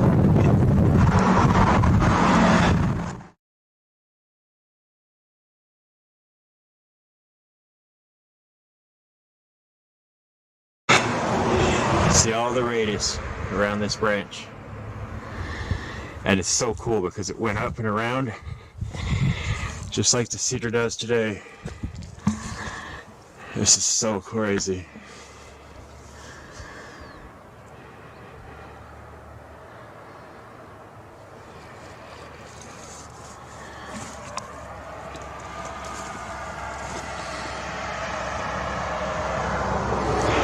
And I got some pictures of the side of a wall, a cliff where the gully went through, and you'll see all this kind of stuff. But you just got to understand how the tree breaks down. It's fractured. All right, we're gonna move on.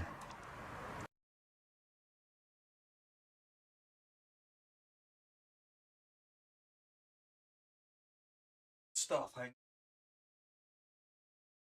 Go and check out Hangman's channel. He's got some amazing videos on there, guys. But you're gonna have to go back and. Now we've got Russia debunking the moon landing. Oh no! Bear with me. Russia's had it as well. So we're going to be visiting Dmitry Rogozin's Telegram channel.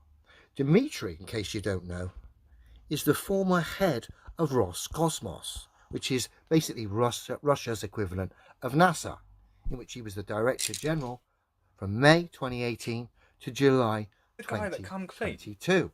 The guy that come clean. And has since been sent to the front line in Ukraine. Okay?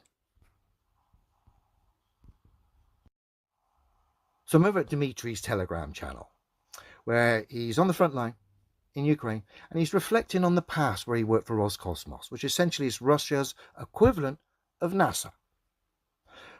I've had to translate this from Russian to English. It's okay, it's not perfect though. But as we're about to see, this is quite a revealing post. Not surprising to most of the people that visit this channel. Hey, Axel, thank you for coming in, dude. Let me just give a wrench. Axel's cool, so I'm going to give Axel.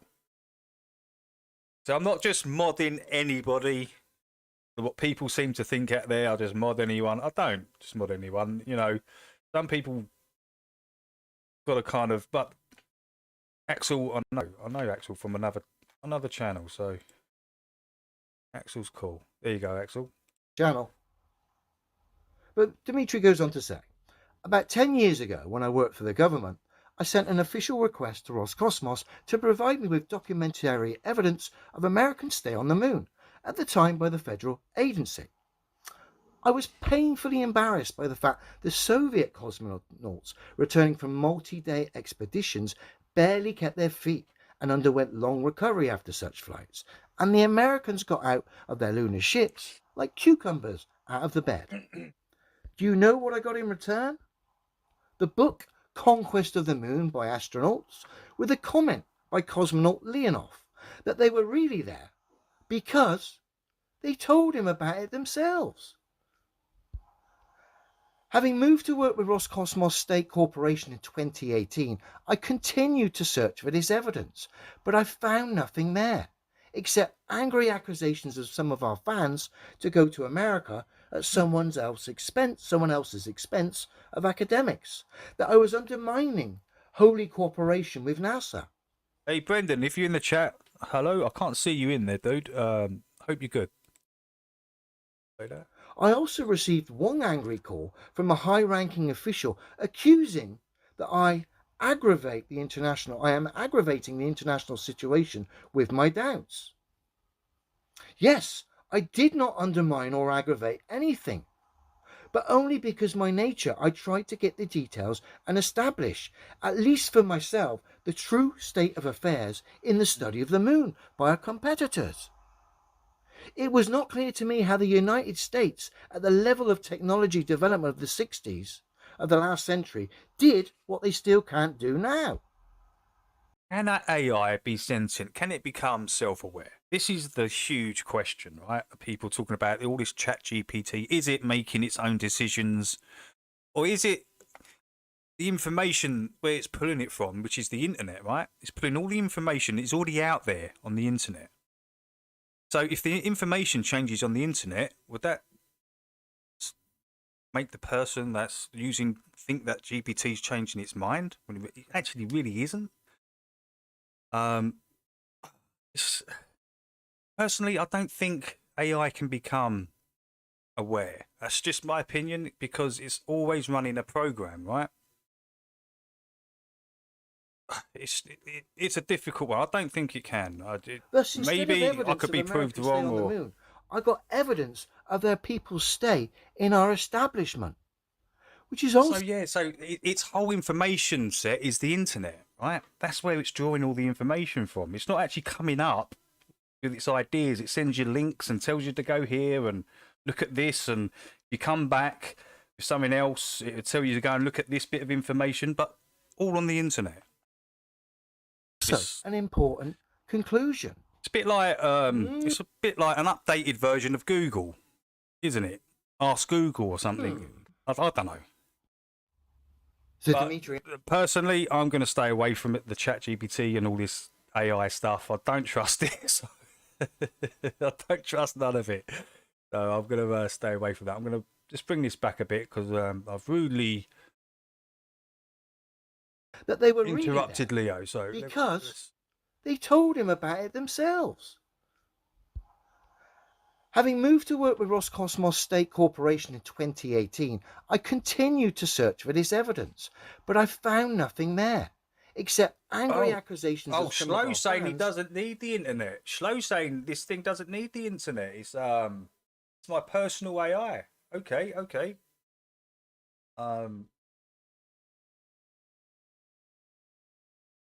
It's something that I think does go need to America discussing. at someone else's expense of academics, that I was undermining holy. Again, it's an interesting topic to look into. Can AI actually be self-aware? And some people are going to say yes, it can. Other people are going to say no. Barely Fundamentally, kept their feet it and cannot. underwent long recovery after such flights. And the Americans got out of their lunar ships like cucumbers out of the bed. Do you know what I got in return? The book Conquest of the Moon by astronauts, with a comment by cosmonaut Leonov that they were really there because they told him about it themselves. Having moved to work with Roscosmos State Corporation in 2018, I continued to search for this evidence, but I found nothing there, except angry accusations of some of our fans to go to America at someone else's expense of academics, that I was undermining holy cooperation with NASA. I also received one angry call from a high-ranking official accusing that I am aggravating the international situation with my doubts. Yes, I did not undermine or aggravate anything, but only because my nature I tried to get the details and establish, at least for myself, the true state of affairs in the study of the moon by our competitors. It was not clear to me how the United States, at the level of technology development of the 60s of the last century, did what they still can't do now. Thus, instead of evidence of American stay on the moon, I got evidence of their people's stay in our establishment, which is also an important conclusion. That's an interesting one, Jax. I would like to get the RAI to reconstruct some of my dreams. Now that's quite interesting. I wonder what it would come up with. Shapes. Oh yeah, I didn't think of it like that. I'm just thinking.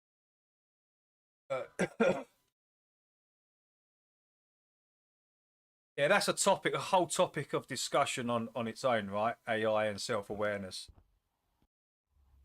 So Dmitri asked for proof of America's moon landing and was hoping to get some incredible science back, thinking that they'd actually gone. All he got back was hearsay, a book, and was told to shut up by the top brass, not to aggravate a situation between NASA and Russia.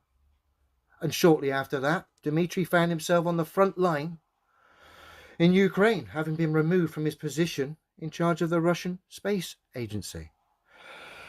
Kind of telling, don't you think? Now, I thought I'd try and help Dmitri out here and hunt down some evidence for this moon landing. I've got this satellite release, this secret satellite release around the moon. So let's have a look. Let's see if this helps Dmitri out.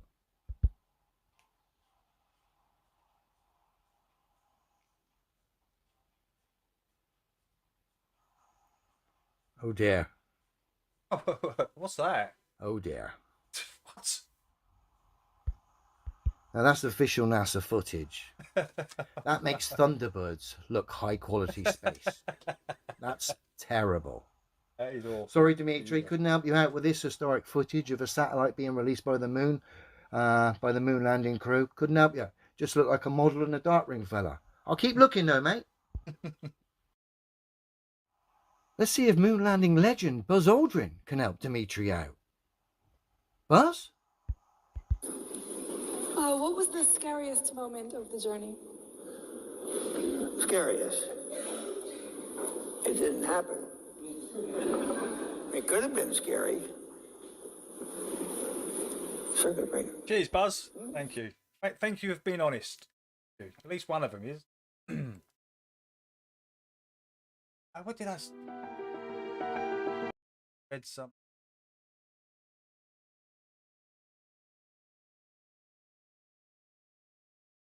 Yeah, was. I hope he's good, Vertic. If you listen, hope you're okay. Well, I know he had to go into hospital. I think it was it a foot operation, a toe operation, or something? Was it something else? Did he have that already? But I know he had to go in and have an operation. Anyway, I hope you're okay, Vertic. Our thoughts are out to your brother.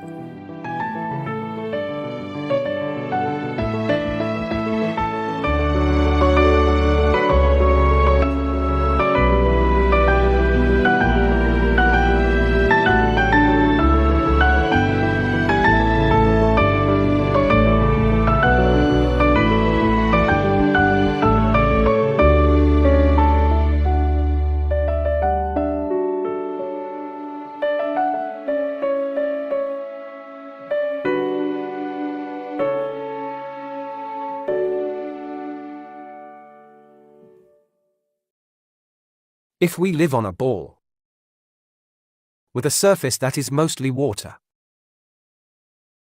all water must curve in a bowl,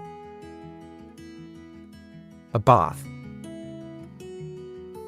a swimming pool. Thank you.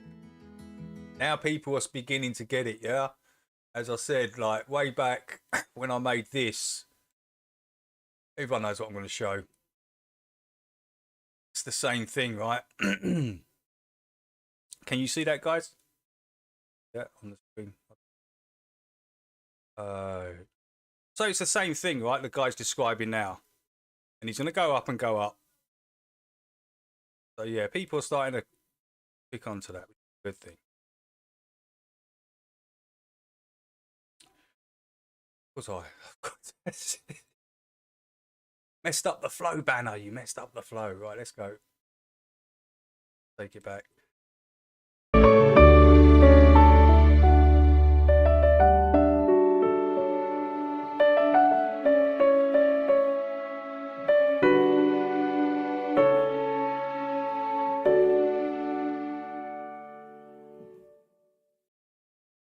If we live on a ball with a surface that is mostly water, all water must curve. In a bowl, The surface tension, David, it curves, A but bath. that old chestnut, Big P. a swimming pool, lake, a river, Super lake. and the sea. Super lake, a lake, super lake, and the sea. All the water on this globe ball must curve. How curved should it be? And how far is the horizon?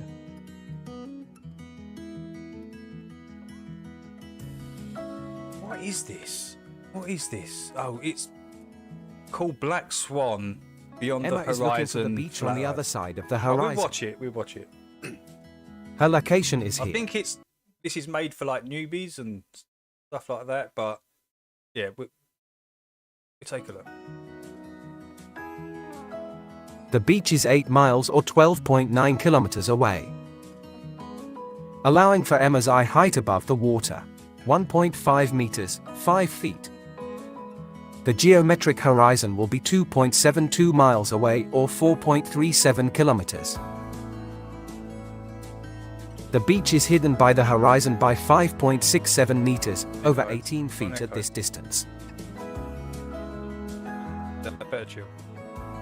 If the beach is 11 miles away, the horizon distance remains the same. The hidden amount of beach will be 13.95 meters, that's over 45 feet. If you had a warehouse, 500 meters long, level in the middle with a perfectly flat floor. If it flooded, the water in the middle would be deeper, by 2 centimeters, than the outer walls.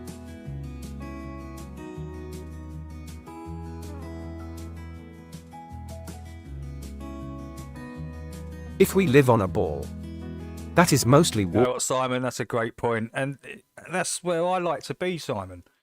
Look, now and then, everybody needs to take a step back and realise we don't know anything. It's all up for grabs.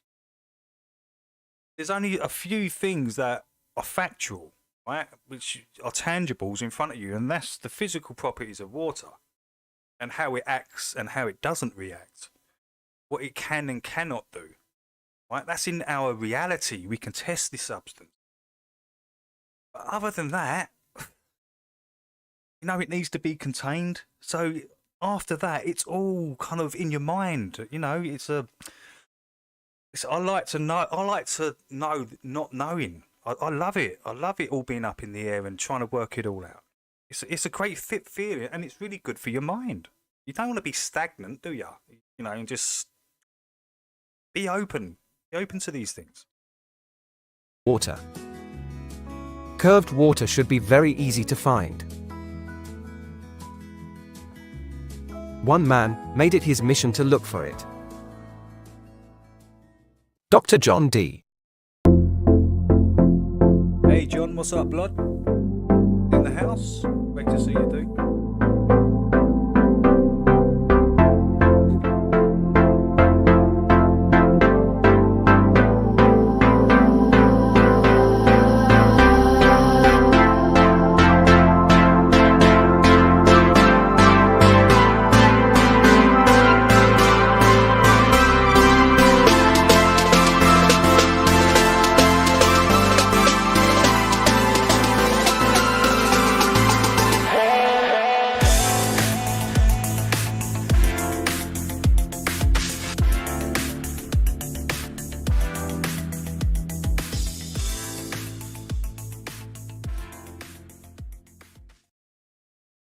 The date is Thursday, the 6th of August, Okay, 2020. Oh, the Green Man Festival. Okay. At his home in Sussex, on the south coast Jax of is England. off to a festival today. Yeah.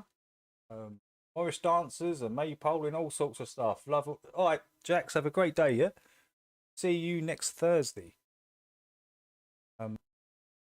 That wasn't no weird. No. See you next Thursday, all right? Just some people take that as something else, but It is 5 o'clock in the afternoon.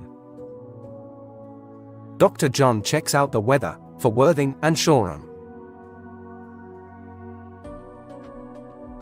Worthing and Shoreham's weather conditions are ideal for the observations ahead. He needs to be in position to film at slack tide, an hour before the low tide time. For today's observations, the camera is the Nikon P900. all right, Ricardo, thanks for coming in, dude. I know you're in Chicago and it's a completely This camera different time is zone. capable of filming the moon. Thanks for coming in, matey. Nice one. The target is Rampion Wind Farm. Ricardo, I'll be opening up probably next week. If you're interested, coming on the panel, Lev and maybe Simon, a couple of others. Up to Situated you. over 8 miles off the Sussex coast near Worthing and Shoreham. The whole complex covers over 27 square miles of sea. Dr. John's observation point will be here. The main target is the last 6 turbines to the west, Yeah, marked John, in red. I'm in. Each of the turbines are numbered 1 to 6. The first is over 8 miles away from the observation point. The 6th is over 11 miles. The wind turbines are massive structures. Each of the 3 blades are 55 meters long. To the middle turbine section, it's 80 meters. Overall, they are 140 meters in height. The base of the turbines and the loading platforms are the observation's reference points. The base is 5 meters in diameter. The high tide marks on the bases are easy to distinguish on the yellow background. They come up from the sea about 2.5 meters. The loading platform is approximately 12.5 meters from its base to the sea below. Yeah, yes, Simon. What happened to that track? He was talking about it. I didn't hear nothing. I made a new song called What? Is it finished? I don't like wind turbines either, Liz. There's something about them. I don't know what it is. I just don't like them. They're bloody eyesores. I'm sorry, they're eyesores. I made a new. Yeah. Can you post it, Simon, or is it completely finished? If we live on a ball with a radius of 6,371 kilometers, or 3,959 miles. Can do it live. At It's Dr. still John's only in planned my head. observation All right, height then we'll do that next week then, Simon. above Right? the sea of That's cool. 3.5 feet, just Cool, over mate. 1 meter. The horizon will be 2.3 miles away, 3.7 kilometers. Turbine 1.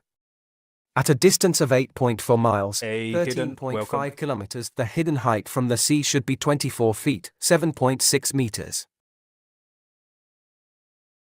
Turbine 2. 28 feet, 8.6 meters.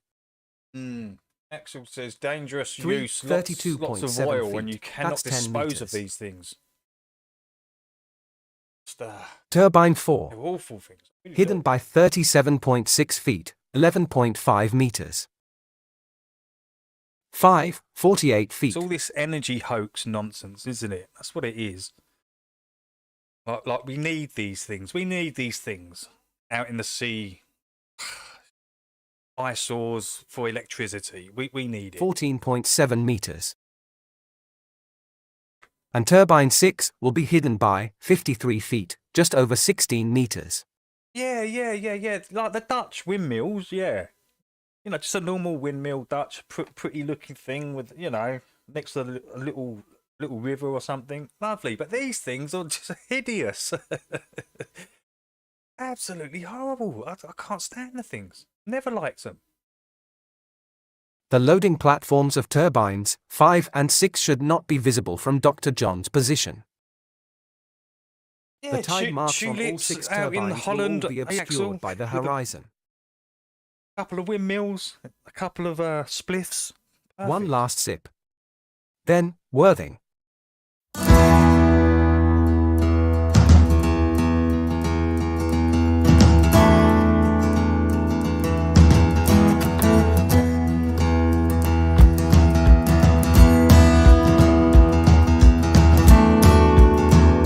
This is John. This is Black Swan Beyond the Horizon Flat Earth. This is from Flat Earth Banjo, USA, Japan, and Brazil. Yeah, this is one of his vids.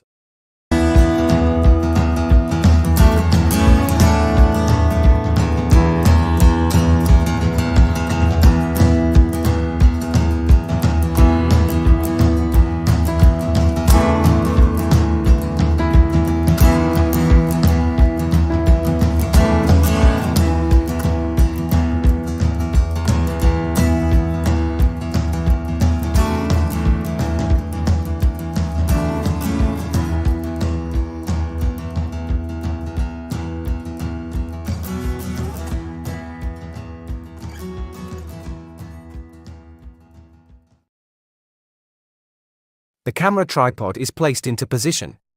The center of the camera lens will be 3.5 foot, just over 1 meter from sea level. To his rear, the beach houses and Worthing Sailing Club are about 300 meters away. Conditions are better than expected. The sun is low in the sky, it sets in 40 minutes. He has hardly any wind at his back. All the wind farm is visible with the naked eye. It's time for the observation.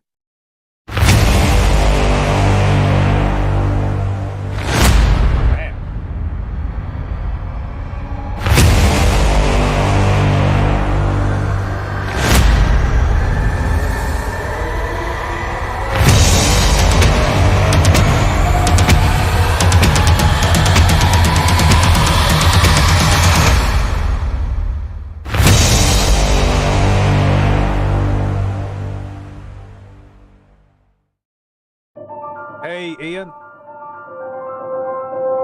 Good afternoon.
What you're seeing here is an inferior mirage. The light's bending over and twisting and inverting and giving you this perfect image, but really, it's not there.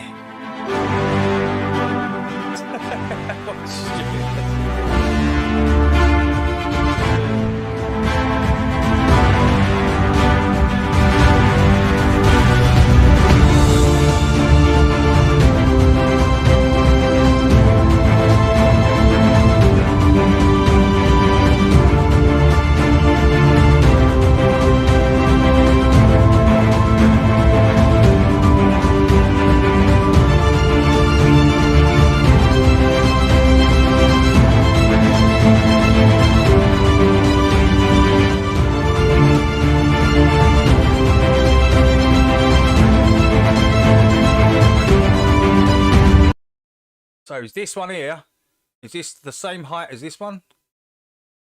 Looks like it's like lower, right? Identical. It's exactly the same. No, it's perspective.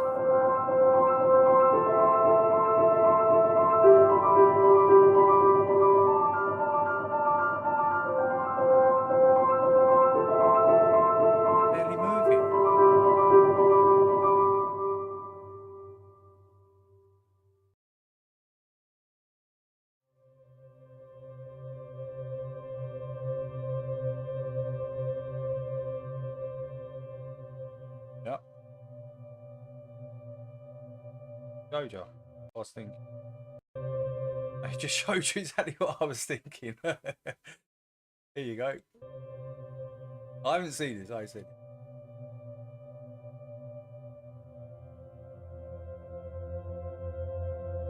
When I see structures like this now, and that's what I'm doing. Just like without even thinking about it, drawing lines. Right.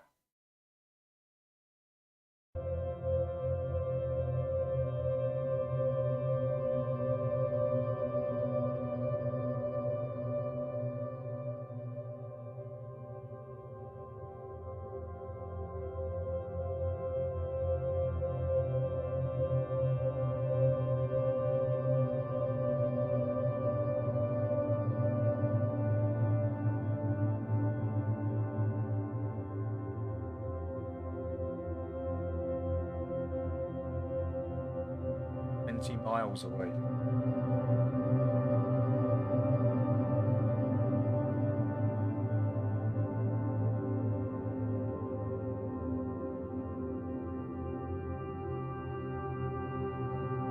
There you are.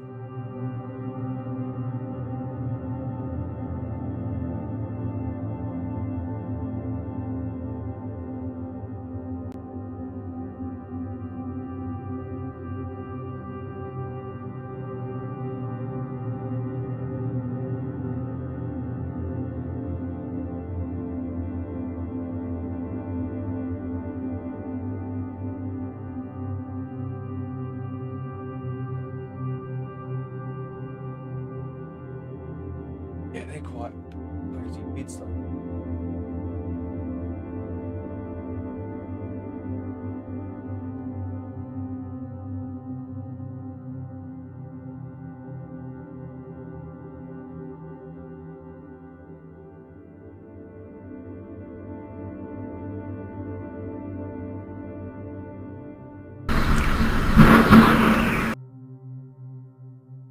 Come back to that.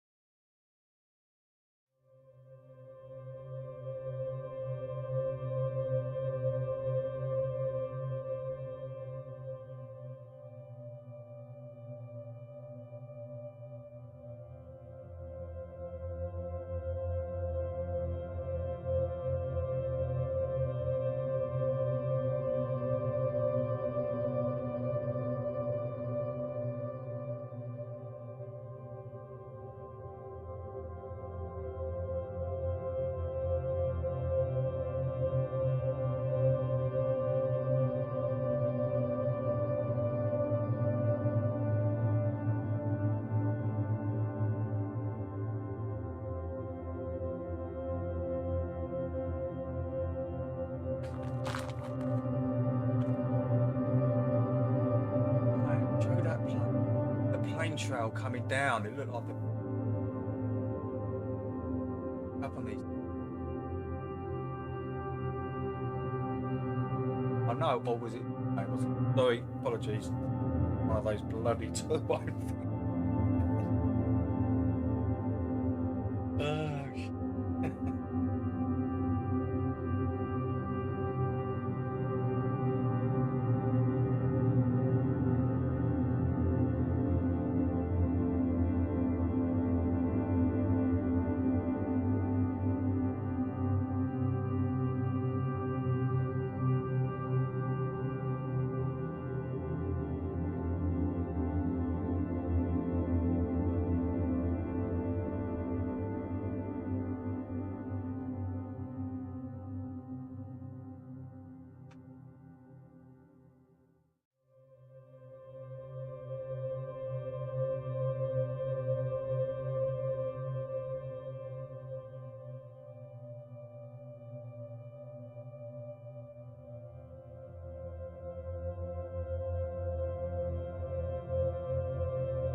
if we live on a ball that is mostly water. These observations are not possible.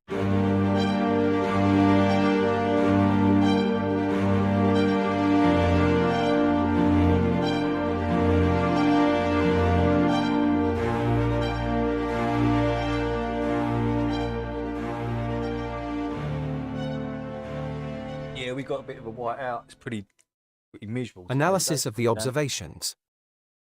We can clearly see all the turbines from 1 to 6 are fully visible. We can even see the reflection at the bottom of the turbine base in the sea. The horizon is visible well beyond the last turbine. The reduction in height is clearly due to perspective. There is no sign of any curvature. Every base and tide mark was visible on every turbine throughout the wind farm, including the substation. No curvature seen. When the observation height was reduced to 2 foot, 0.7 meters, the tide marks and bases were still visible. Visible from the furthest turbine base to the closest. Several times during the observation, reflections of the turbines could be seen.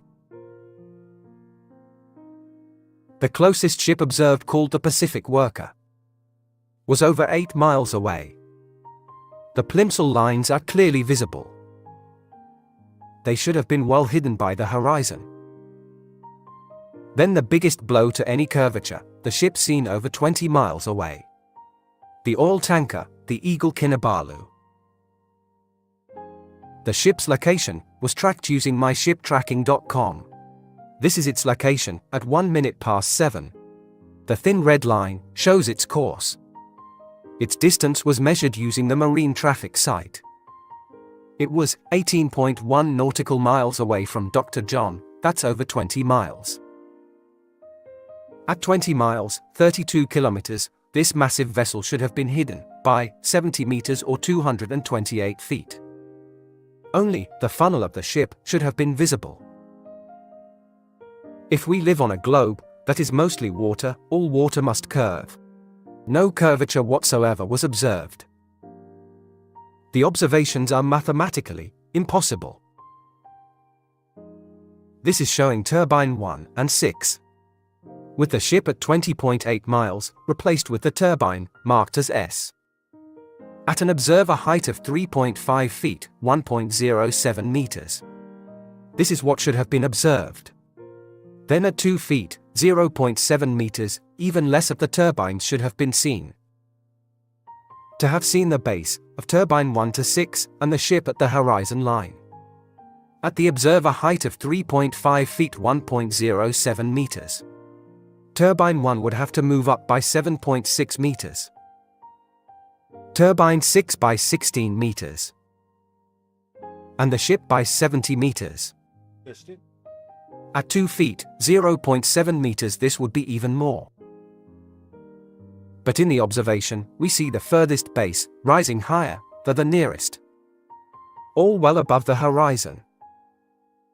All the observed bases would have to raise even more. The furthest object would have to rise the most. The blue dotted lines represent the density of air layers. The lowest being the most dense. At each position, there would be no large difference in the height of each section of air. If we are on a globe, it is mathematically and optically impossible to observe this. Let's take a look at the optics at play during the observation. What were the conditions at the time of the observation? The temperature most of the day was at 25 degrees. Humidity was at 45 to 46%. Visibility was extremely good. The wind was very low at 3 to 5 miles per hour. The sun, being the main driver of the atmosphere, was low in the sky. Ideal conditions for the layering of the atmosphere. Is the sun the main driver for the atmosphere? We see distortion of the turbine blades as they are rotating. The blades at the top have little distortion till they hit an atmospheric layer. I would as well. There is over a mile in distance between the first and last turbine. The turbines all look out of proportion. The generator sections in the middle of the blades should reduce in size due to perspective. The yellow base's width should also be reduced. In this observation, they all look the same size. The same again in this shot. ChatGPT, can you tell me about level water? Calm down. Calm down. Oh, that would be hilarious, Simon. The furthest and closest base look the same width. They should look like this. The closest has been magnified by about a third. The furthest by over 2 times. It's the same again in this shot. This was the same throughout the observation. The further the turbine, the more magnification. Oops.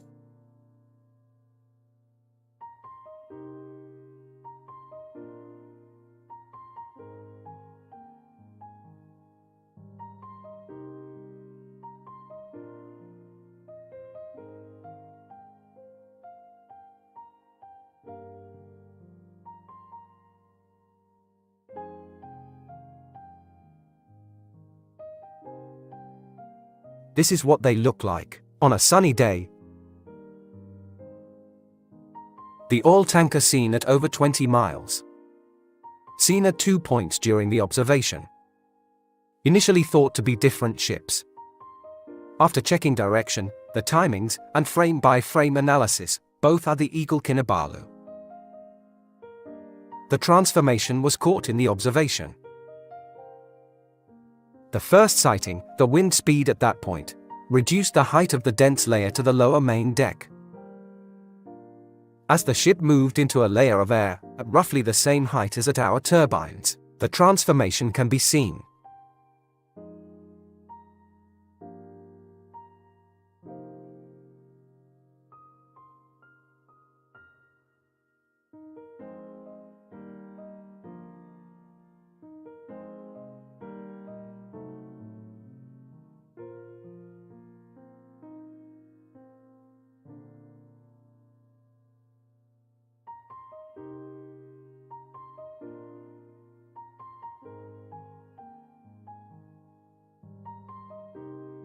The atmosphere layer height at our turbines would be at this level on the ship. Damn. It is getting a bit spooky, this AI chat thing, isn't it? That's why I'm not going nowhere near it. I'm not going to put it on this chat. I'm not doing it. No. At the first observation of it the oil learns from tanker, the words that you use and putting it in the way that you talk. What? there is a low layer of Is it denser learning air. though, or is it just? The less dense air above is magnifying the whole ship and at the same time stretching the image we see.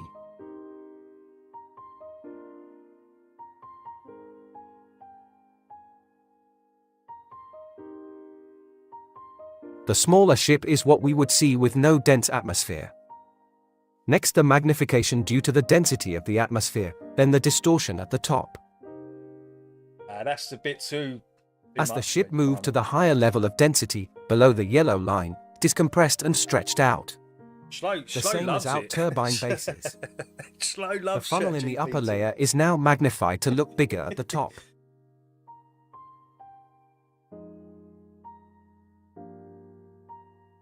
As we look across the sky, it may seem like an endless expanse of blue or grey.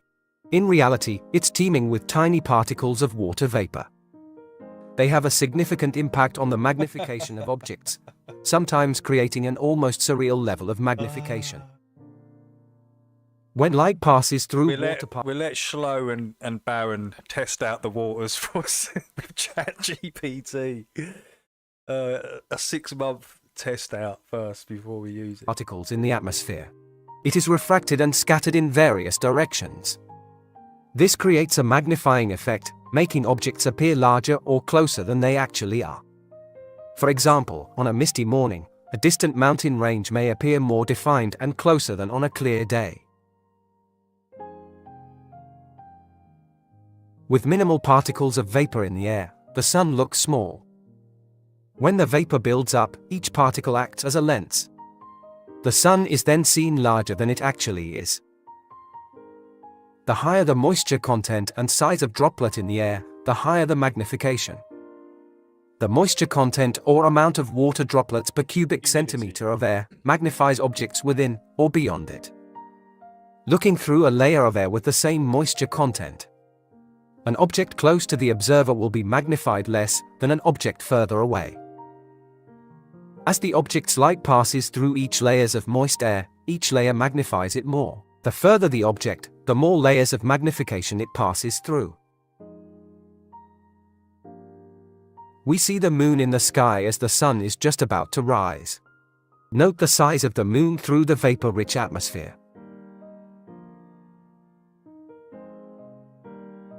As the sun rises, it drastically reduces the amount of vapor in the air. As this is happening, the moon can be seen to shrink in size.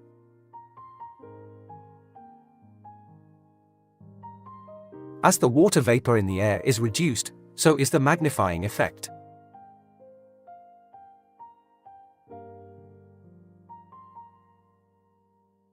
The same again with the sun.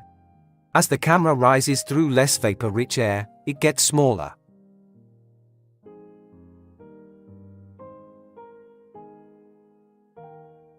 When the air is less humid, with less vapor, as the sun moves away, it reduces in size. All water particles hold an electric charge. This is most obvious when we see lightning. A thunder cloud can be made up of several layers of positive and negatively charged water particles. This creates layers of positive and negative charged vapor. It's not just clouds that hold an electric charge. From the ground up, every water vapor particle holds a charge. The water particles in the air increases in voltage by 100 volts to 500 volts per meter. The Kelvin water dropper experiment can produce thousands of volts with just running water. This shows the true potential power of the vapor in our air. Wow. Hold on. Each water particle. This shows the true potential power of the vapor in our air. Each water particle is at varying states of charge. The larger the particle, the larger the potential charge. When the sun is out, it drives. The Kelvin water dropper experiment can produce thousands of volts with just running water. Just running water produces thousands of volts. This shows the true potential What are power we of the doing? vapor in our air. As a species, what are we doing? Each water particle is at varying states of charge. The larger the particle, the larger the potential charge.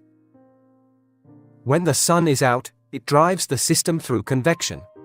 Also, as with solar charges used to make electricity from the sun, it alters the state of charge in each particle. When the sun sets, and the wind is at low speed, the particles will settle into layers due to each particle's charge state.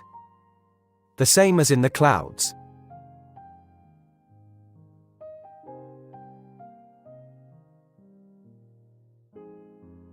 The yellow line could be a layer of negatively charged water particles. In this case, it's negatively charged pollen. This will attract and create another layer of positive vapor.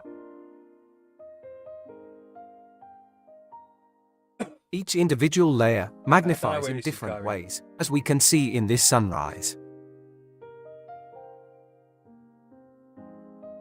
As we observe the turbines in the foreground, the bottom section is compressed, distorted, and magnified. As the turbine blades reach the top, they are magnified and stretched. Each layer changes the optics of what we see.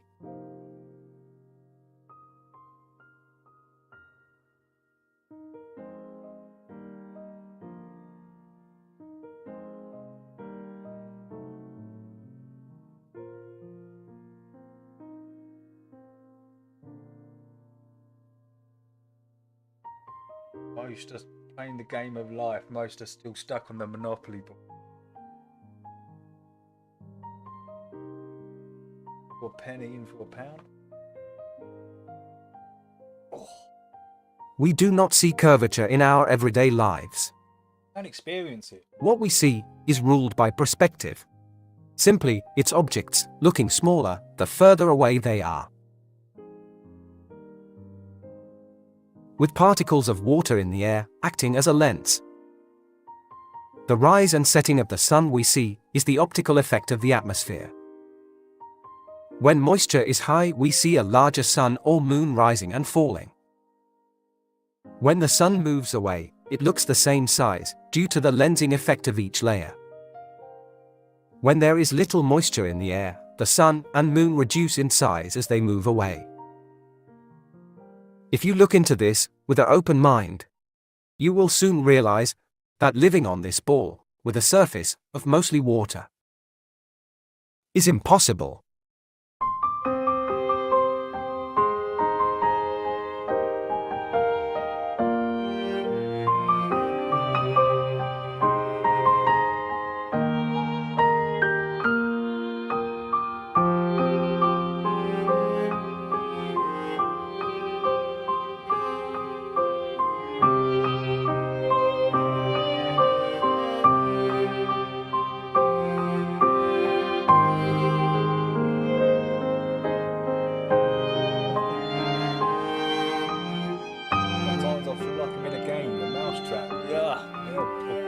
Or something, yeah. Start off gaining all this knowledge, then it just flips it all. You got to start again.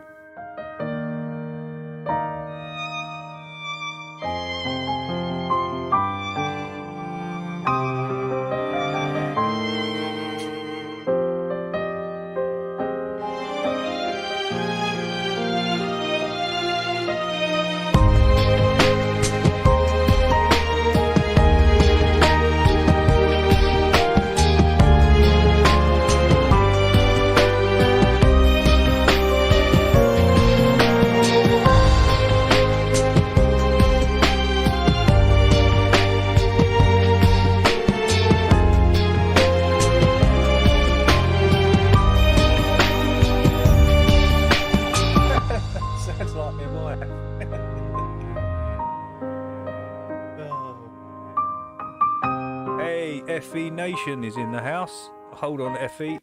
Just make you a wrench. Yes, I know FE Nate well. And the other day. And I've seen him in other places, so he's cool.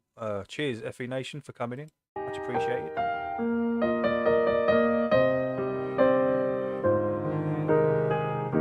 I've got to explain now who I'm making the wrench, because people think I'd give them out willy-nilly.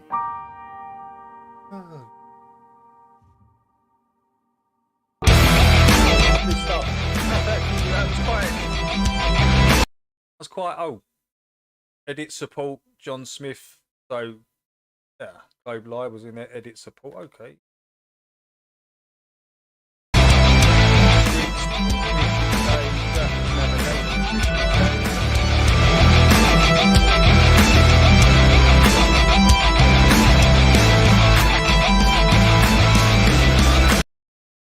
Yeah, I quite like that. Let's have a laugh.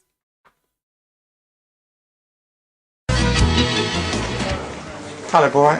Hello. Welcome to the Camberley Club. Thank you, very nice. We will try and show you. Welcome. Great pleasure. That's what we call the jack, and we Yes. bowl to the jack.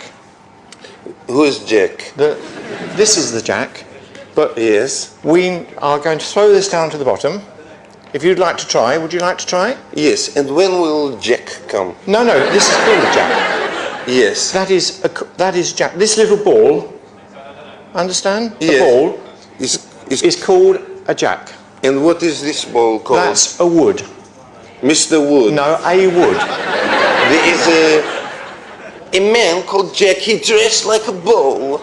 Oh, no. We are going to bowl to this wick down the bottom. I understand. Right. And when will Jack come? This is the Jack which Yes. we are going to bowl to. Like a Jack Nicholson. Take the bank. No. Yeah. No. Right. Yes. Bowling shoe. Yes, a shoe. Bowling shoe. Shoe. Yeah. From Shoe Express. Trousers. Trousers. Jack. Hello. Alright? You understand now. Right. You hold it like that. Yes. Okay. Yes. Now stand on the mat. That's the mat. This like a cat on mat. Yes. Cat on the mat. I like a cat on the mat. Yes. Now you try. Oh no, not too fast. I just knew he was going to do that. You must do it gently. Yes. Try again. Yes. Hey, take care, Baron. Have a good one, dude. Have a good day. Right. Do many people get hurt playing balls? Nobody gets hurt. No, nobody gets hurt. Do many people die from this? Only the older people with a heart attack. But if you get a ball like this and you take it on someone's head and smash many times, it can hurt very bad. That's not balls. And if you put your hand there, yes, it helps. Just it's balance. Yes. So just try that. Okay. Yes. Don't worry about that too much. Relax. Nice and just relax. It's difficult to relax like this. I know, but you must relax. Yes. Hey, relax. No, your bias is going that way. Yes. Do you want to see our changing room where the changing rooms are? Yes. Will there be many men with no clothes there? No. Come outside. No.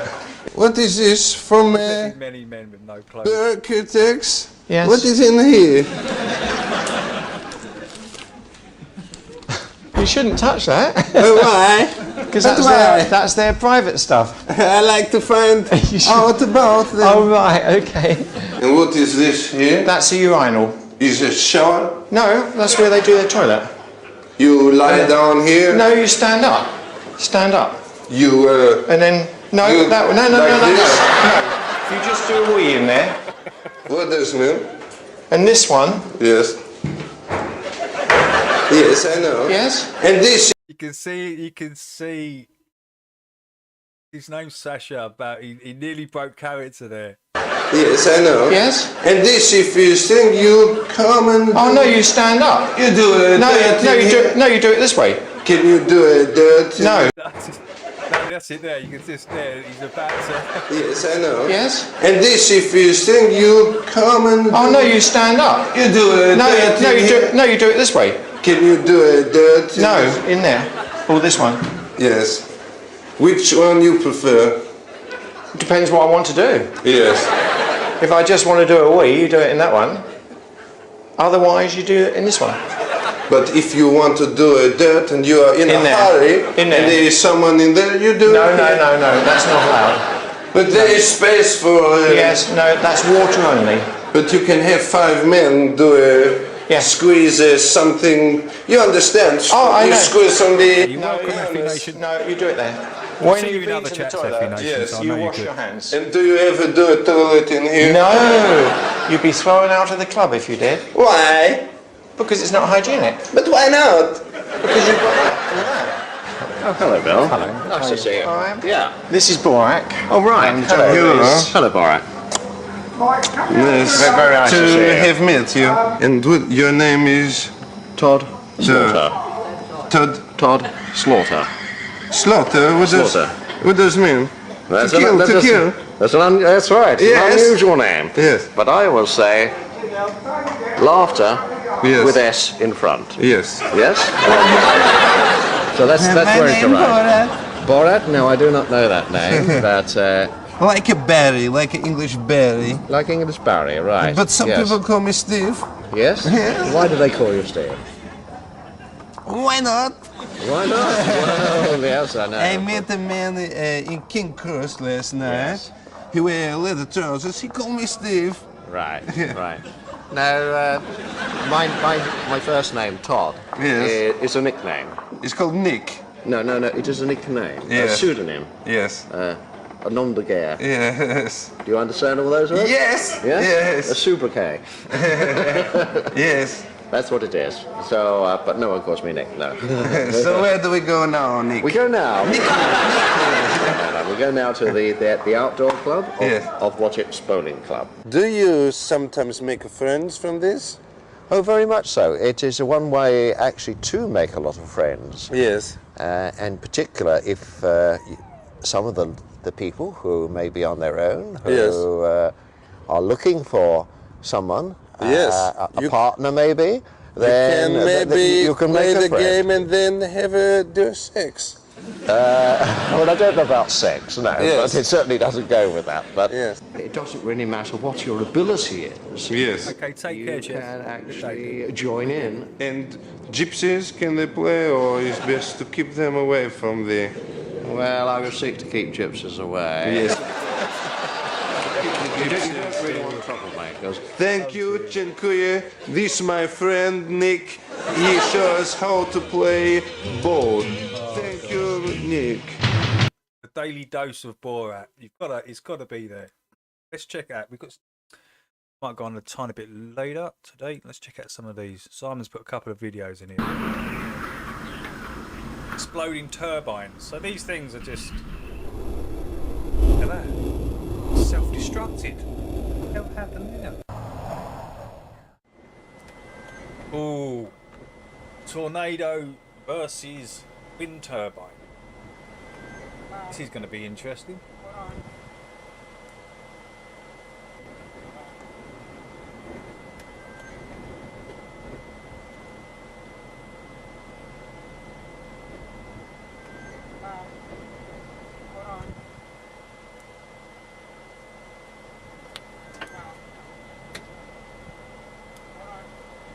It's like even nature is against wind turbines.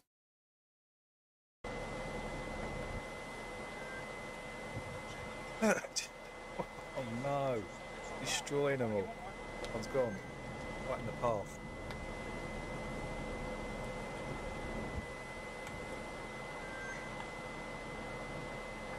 Don't need wind turbines, got tornadoes. What nature's telling you.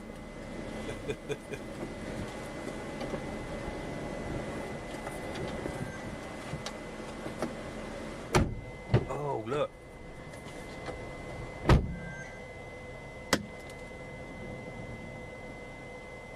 Tearing them to shreds, is it?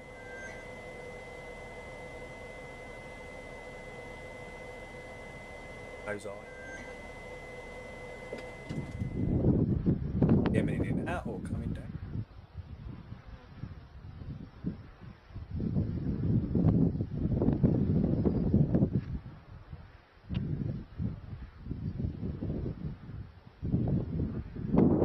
Oh no! What?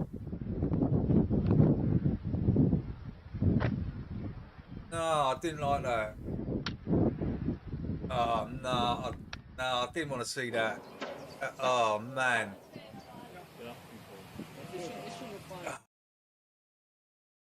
This made me detest these things even worse. Just seeing that tiny bit of foot there, that was quite distressing. Really.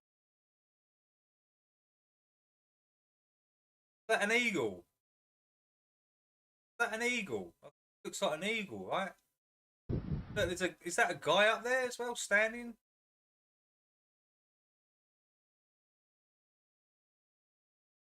Man, I can't even watch. Go back and watch.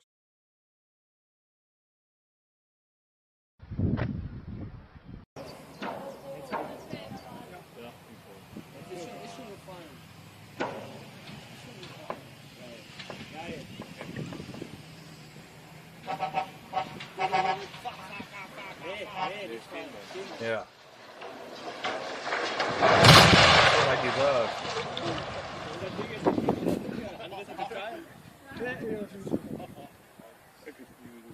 Hij is zo staan, maar is het, hè? Ja.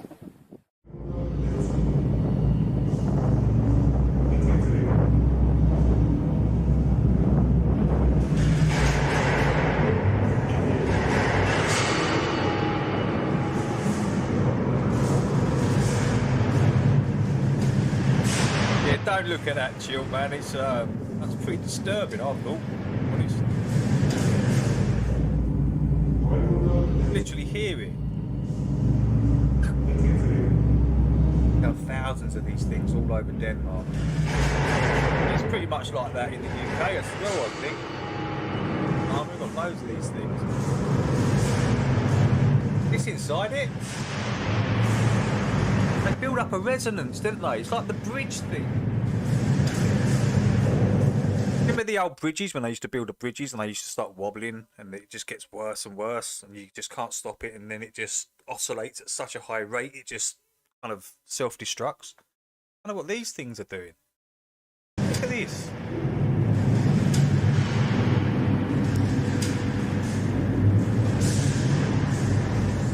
Never be up.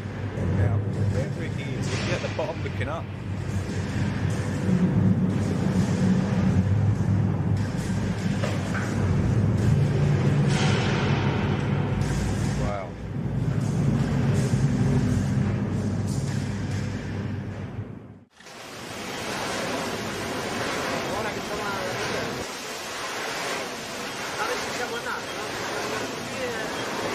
Sì.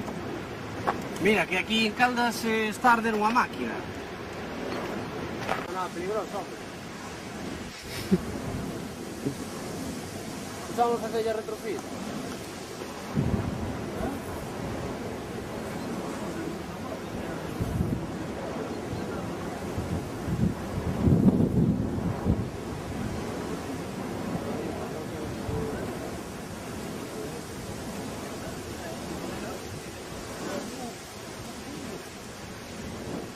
West Texas has these everywhere as well.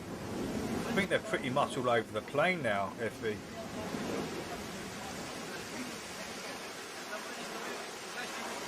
Well, they're off most coasts now, aren't they, these things? Fields. Just that. Is this all worth it? Floating all the air and...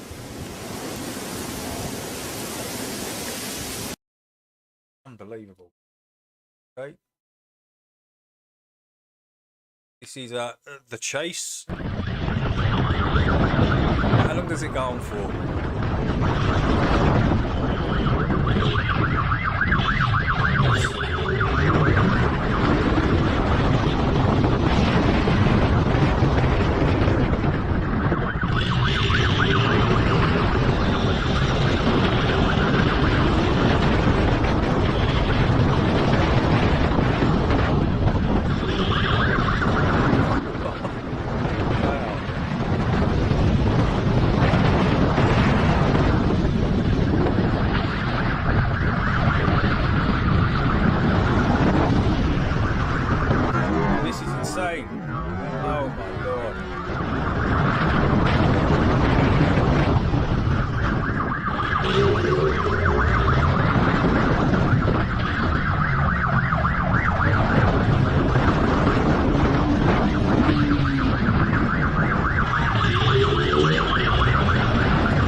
It's putting me onto a tab.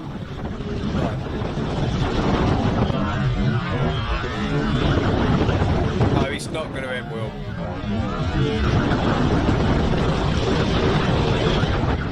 What? This guy nuts. No. Look at this.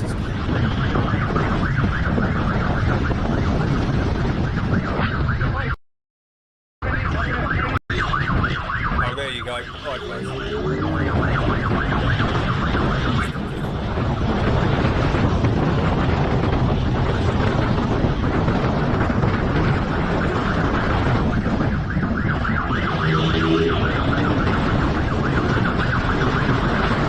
This sped up, Simon.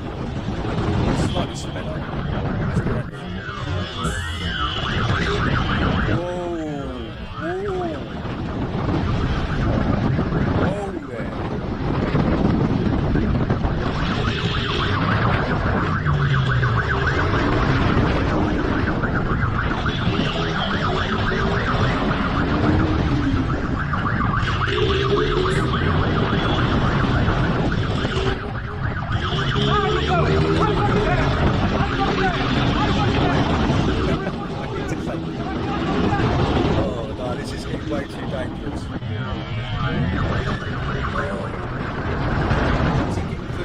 gaps.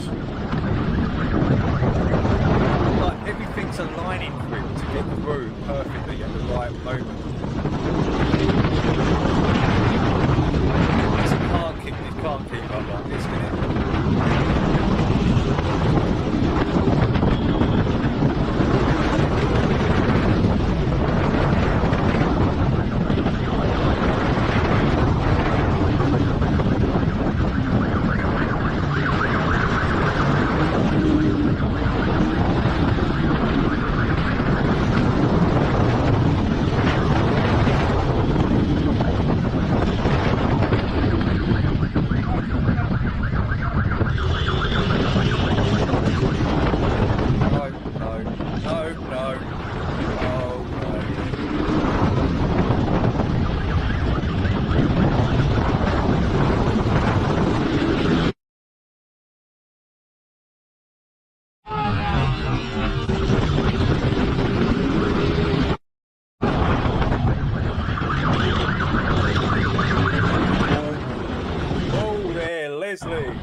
Is this real?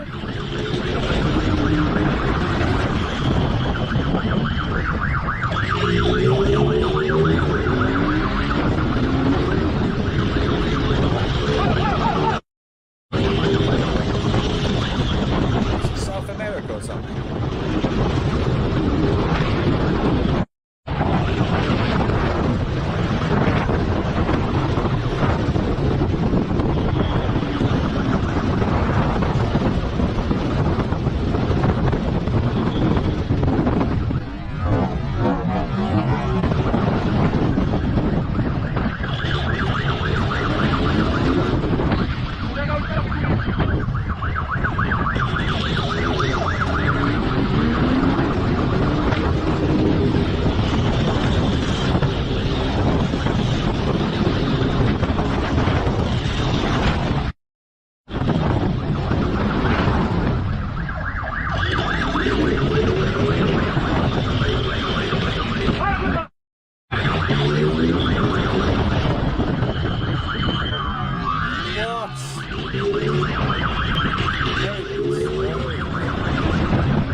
He knows the area really well, doesn't he?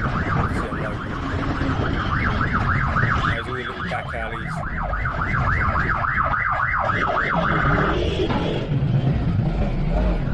Oh my lord. Come on, thank you.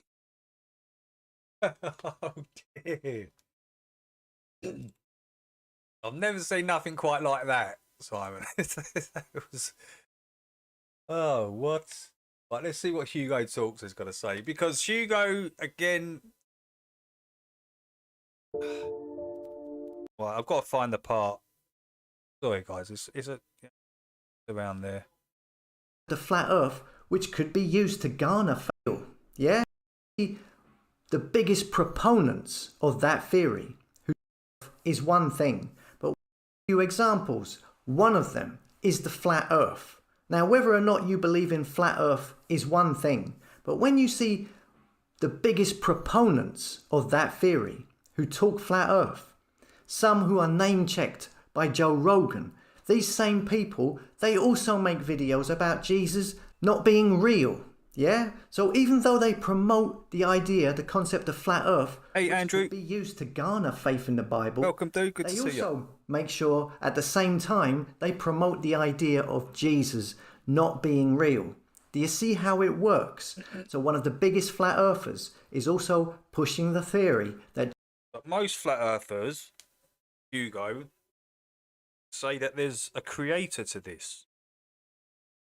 It's a created realm that we're in. That's what real, true kind of flat earthers say, right? We're not saying that Jesus is not real. So whether or not flat earth is real or not, that theory is still being co-opted to then push and promote their real agenda of trying to make you think that Jesus never existed. Or you will get people who claim to be religious and into the Bible, but they all make out that the Jesus part. Off to Blackpool, oh, mate, no, with the Jesus family. part Oh, is just a wicked, dude. psyop. Jesus never existed. Hope the weather keeps up for the you, rest Andrew. of the Bible is 'cause, real. Yeah, it's God is real, bloody but not grim down Jesus. here. Oh no. Yeah? Yeah, well that's handy, isn't it? Because Jesus is needed for salvation. The Bible clearly teaches that the moment a person turns from his sin and trusts in Jesus to be forgiven of his sin, he is saved. So you know, you need to believe in Jesus to be saved. That's why he's called the Saviour. Saviour means Redeemer of sins and Saviour of souls. That's the whole concept. So of course, the wolves will try to convince you that Jesus doesn't exist. That is the goal. So therefore you don't have a saviour. Therefore you don't believe in Jesus. Therefore you can't be saved. They want to herd you to go through the wide gate of destruction. Another one is you will get people saying that his name is not Jesus, that it's Yeshua. You need to call him Yeshua. You're doing it all wrong. His real name is Yeshua. Again, trying to steer you away from Jesus. Why? Because Christ is the only name given for your salvation. Yeshua is from the Talmud. It's the Kabbalah name for Metatron. Yeah, I ain't played Metatron this dude. is an angel. If you notice, I ain't played him for a while. That you see the New Age people. For the last 3 years, since 2020, we've been playing Hugo, right? Then he's kind of flipped the page on everybody. People, the Theosophical Society, the Lucis Trust, the Saint Germain people, a whole legion of astrological tarot reading YouTubers waffling on about this Metatron, yeah? It's all about confusing people and misleading them away from Jesus. That's the main agenda. I'll link to 2 videos about the Metatron Yeshua thing in the description and in the comments, which explains it pretty conclusively, okay? So you can look into that. I'm not going to go into it all here, but again, it's to confuse, it's to mislead people. Isn't it strange that so much time and effort has been put into trying to discredit Jesus specifically? The wolves' ultimate agenda is to steer you away from Jesus. That is their job. Sometimes they may have a strange way of going about it, which is not obvious at first. They may not even be talking about it specifically, but if you give it time, you will see it eventually. So it's something to look out for, because if you really look behind most of the content created by these wolves, if you trace it back, its ultimate agenda is to keep you away from Jesus. So that's it. I mean, you can send me all kinds of links to shills, to your network of wolves, them ones all cross-promoting and interviewing one another, all putting out your little distractions and trying to mislead people. I know what your game is. It ain't gonna work on me. You're wasting your time. Okay? Now, I'm gonna leave you with Romans 10:9-11. That if thou shalt confess with thy mouth the Lord Jesus, and shalt believe in thine heart that God hath raised him from the dead, thou shalt be saved. For with the heart man believeth unto righteousness, and with the mouth confession is made unto salvation. For the scripture saith, whatsoever believeth on him shall not be ashamed. Thanks for listening. Thank you for your time. There's loads more videos on the website hugotalks.com that are not on here. Subscribe for notifications, or if not, you can just we've got an FE Nation okay? actual video on the. We'll play that. We'll play it. Gates of Heaven on FE Nation's. I have subscribed, but the bell. See, my notification has already been taken away. FE. I subscribed to you already. The bell's gone. Look. It's unbelievable.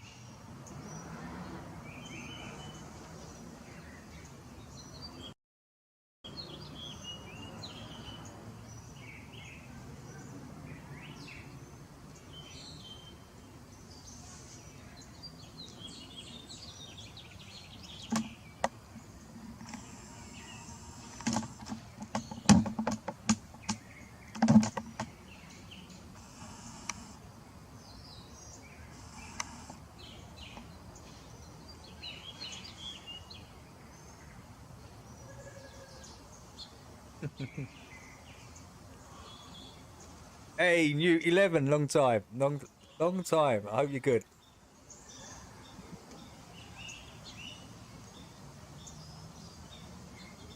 He was good. He was good when the you know what was flying around you. Then he kind of took a left turn, didn't he? There somewhere.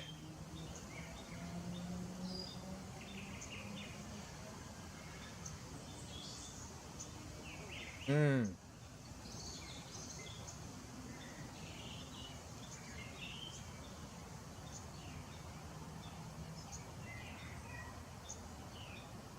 Okay. Pay attention. The top hole. The clouds are pouring out of it. Oh, they're coming down.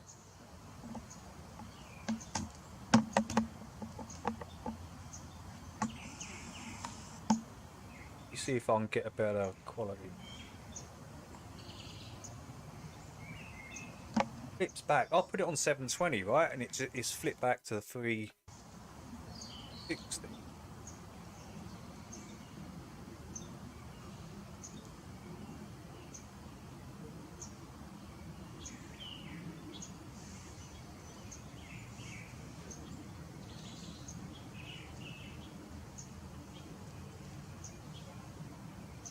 It does, Simon. You're right.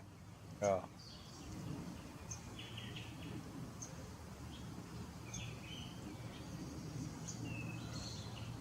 Sheep spend their whole life rid of the wolf only to be by the shepherd.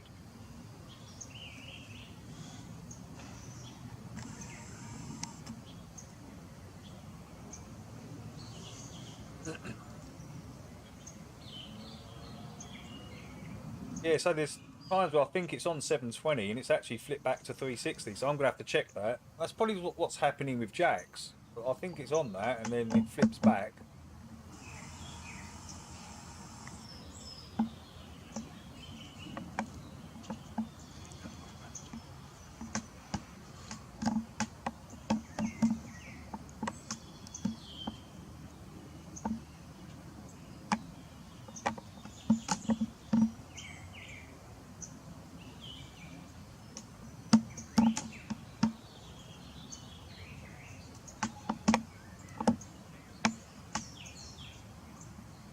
I've had a 4-day siesta, Amanda. I ain't been able to do nothing.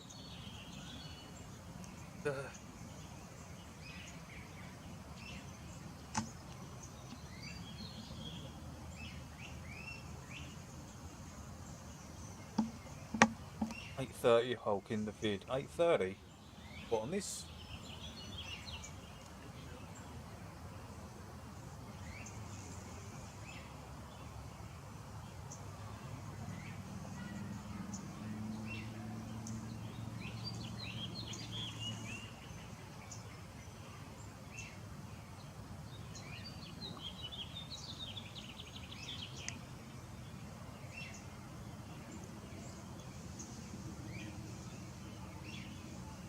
I mean, we'll watch it right through.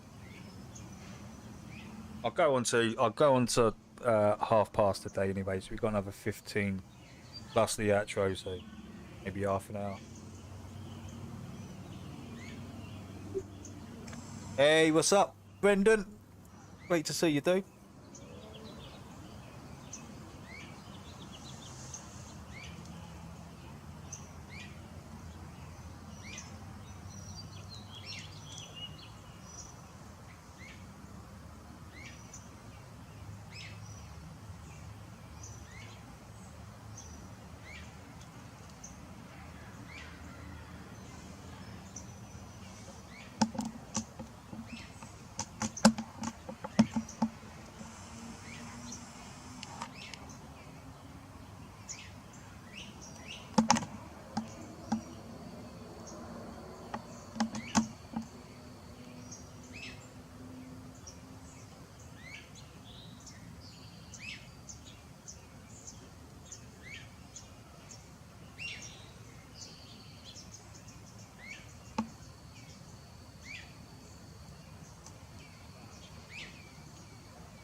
Corner of the day.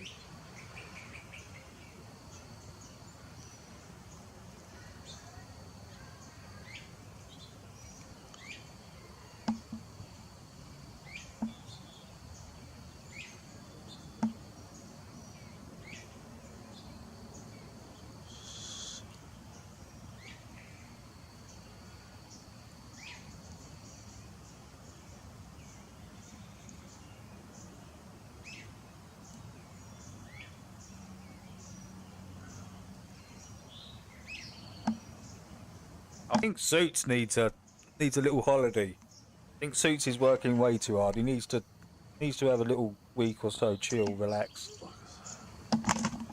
Oh shit. And Brendan needs a little holiday, I think. Still there.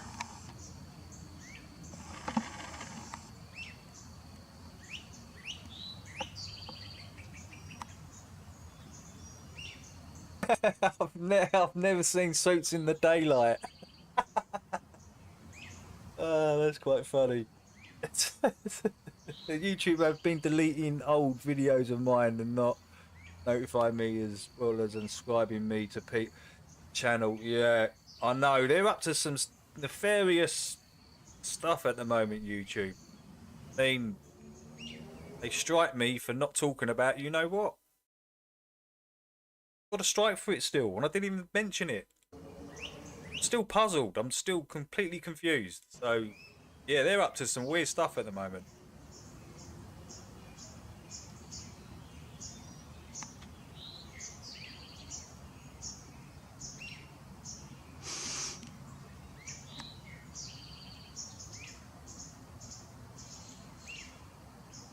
Oh, is this in Knoxville, Tennessee, Effie? Okay. No, they're pretty strange, aren't they? Yeah.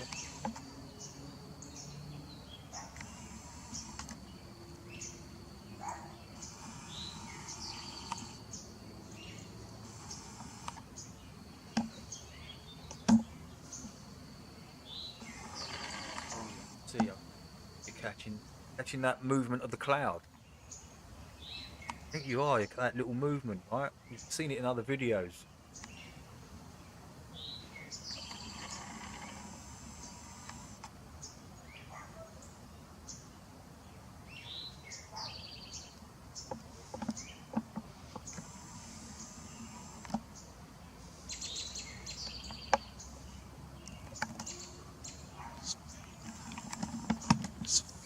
Feeding all that.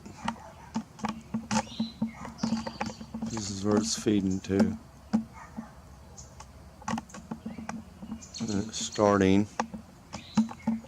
right there, coming out of the firmament. Water's above as fucking below.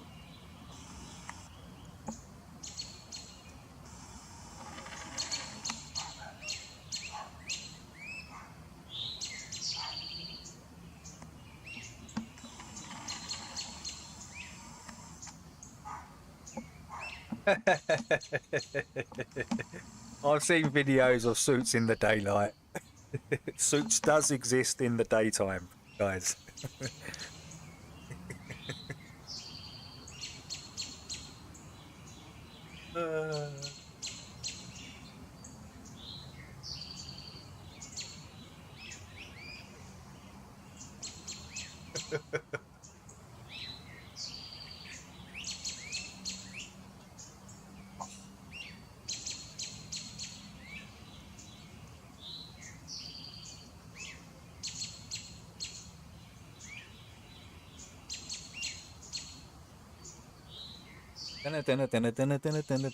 Suits man.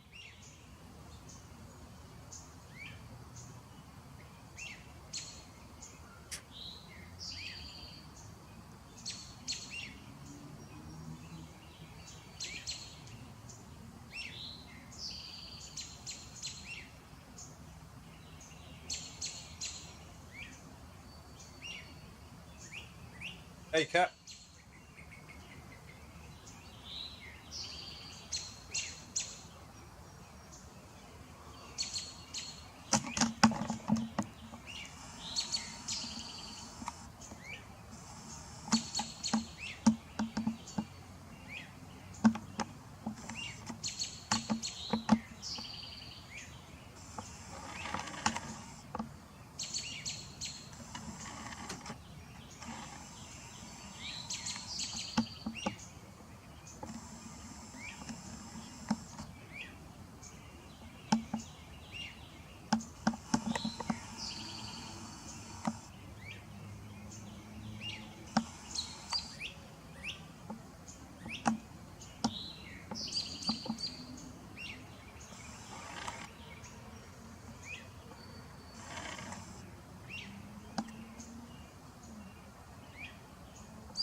Good stuff, Effie.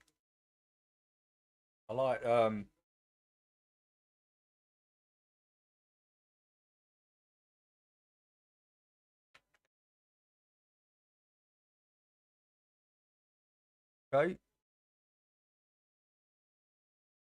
We've got 10 minutes. I can play Jaxie's one as well. I put it on high definition.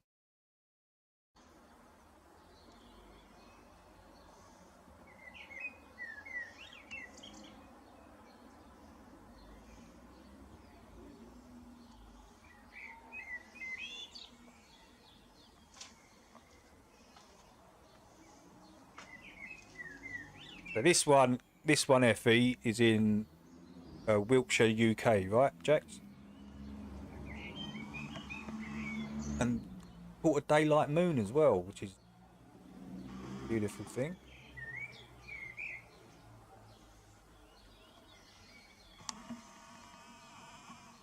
So there's this cloud system coming over at the moment. I've seen this cloud system a lot over the last 5, 6 years, 7 years. It's called, a lot of people are seeing it, they call it different names, the Nibiru system, the Nemesis system. It's what it is and what it consists of is just, I just don't know. It always presents the same, but it's really close now and it's moving quite fast. You've got like this fluffy stuff underneath and these long things, and I've been filming it for a couple of hours, so you'll see how it looks when it comes over and how close it is now.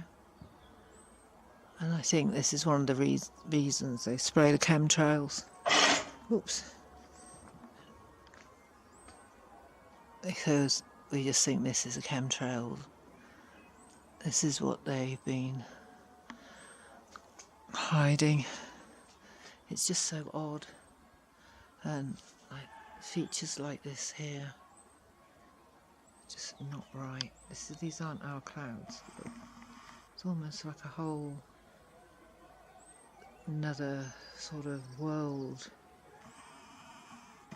They're just so strange. The church bells. Don't know why.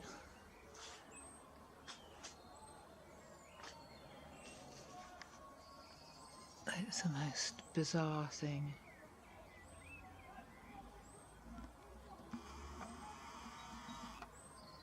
It's like something in this huge mass here. And what are these things? You can see halos in there. Little halos. See if I can get it. It's locating it.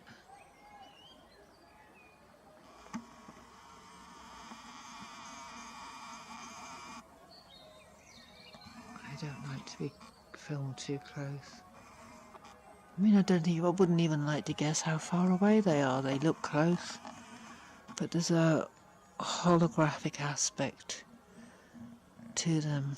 And at the same time, I think of angels and heavens and the aint and Goetian demons and all sorts when I see this, to be honest. This here, look. Right, things standing on pillars.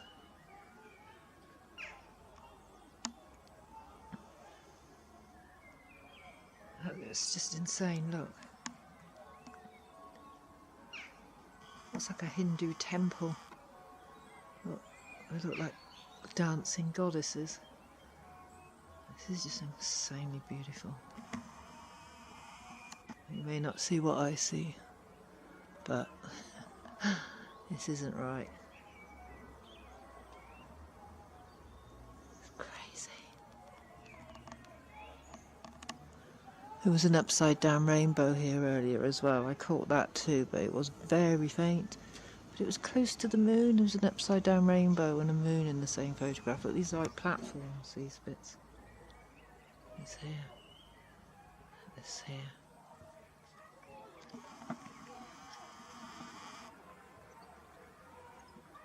The sky beings everywhere at the moment. They're The sky is full of sky beings, and it's bloody wonderful.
Only a short, isn't it?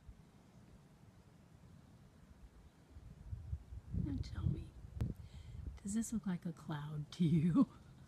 Seriously? There isn't a single cloud in the sky except for this big, ugly chem cloud right over my house.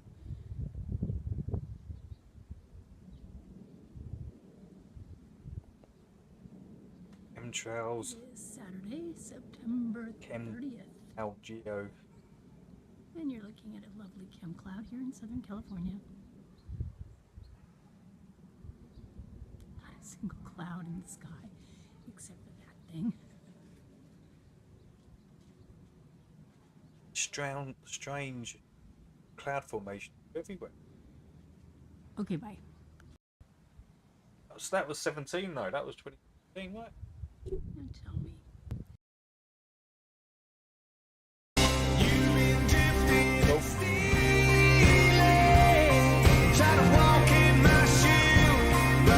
Okay, Amanda, I'm closing it down now anyway, so yeah, thanks for coming in, Amanda. Much appreciated, yeah.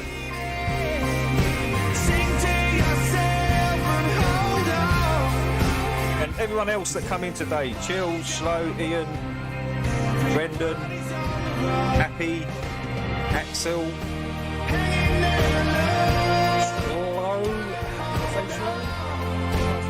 Tony D, Simon,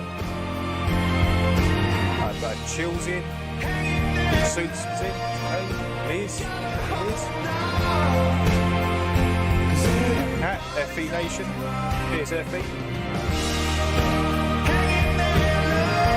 Happy Joy, can't forget Happy. He could be too happy. So we've got Slow.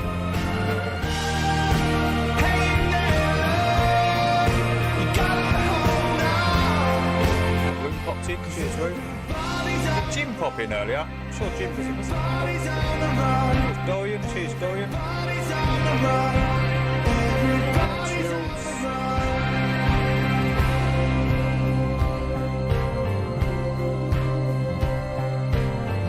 And Newt 11. Here's Newt.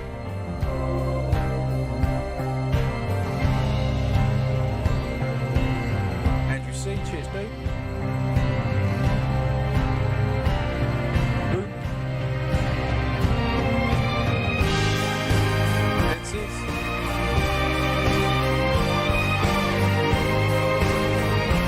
Cheers, guys. Much appreciated. If I've missed anyone, I can only scroll up so much. So. Thanks, guys. Thank you very much.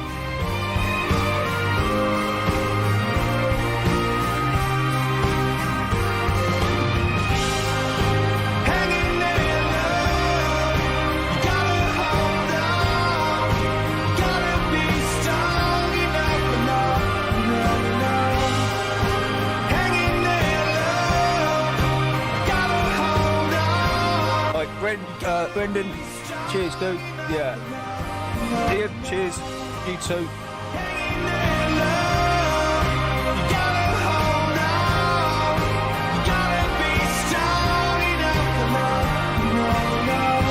Have you got any more? Are you doing any more performances, Brendan, with the band? No, I really enjoyed that. I thought that was awesome, dude. Everybody's on the run. Everybody's on the run. Everybody's on the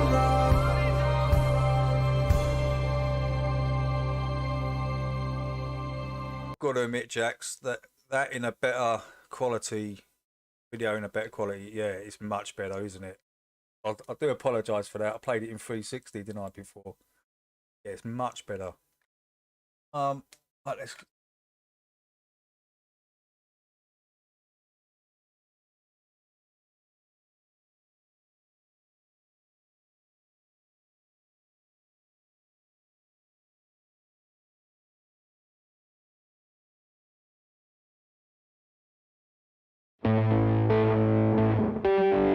We don't need no stinking badges.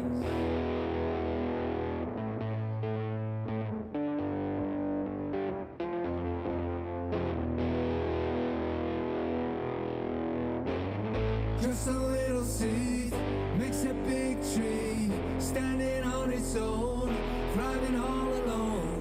Just a little seed makes a big tree, grow so high, gonna touch the sky. Just a little seed makes a big tree, spreads roots deep, branches far and wide. Masonic lockdown in your hometown. Masonic lockdown. Can you hear me now? From the top down, soul shock down, state shakedown, mass breakdown, global orders riding over borders. Oh, Cat, come in, Cat Caveman. Cheers, Cat. Dr. Evil and his needle. Dr. Evil with a master plan, a false vaccine, like a bad dream. The plant's a microchip, every woman, child and man. The plant's to chip us all, to have complete control. The land, the sky, your soul. Peace like silence in the snow. Free to do exactly as you're told. Reach over 35,000 views on my channel. It's freaking. Oh, mate, that's. Yeah, cool, dude. More eyes the better, FE, right? Good stuff. Oh. Sleepwalking, dreaming. You best believe you're lying eyes. I don't think so, Chills. I don't think so. Because I've played this, haven't I? I've played this track for ages now. Since it come out. 2 years I played this track for. And no, I don't think it's the track. It's always been... I know he mentions it, yeah, in the track. But anything musically, and they talk... I seem to be okay with it. Anything kind of musically. But if I actually come out and say it myself, then that's when the problem is. But... I said last time I didn't mention it at all. Still got me strikes for some reason. So yeah, it's got to be some sort of content that I played back on the other one that I probably missed. I don't think it's this track though. I was thinking myself, Suits, like maybe it's something like that.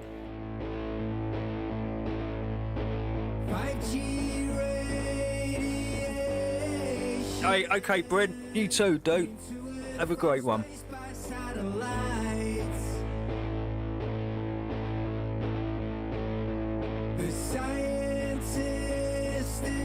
Get played every stream. Yeah, not every. Yeah, you're right, but I still don't think it's the track. Well, if I get Suits, if I get Chills, if I get striked on this one, we'll definitely know it's this track.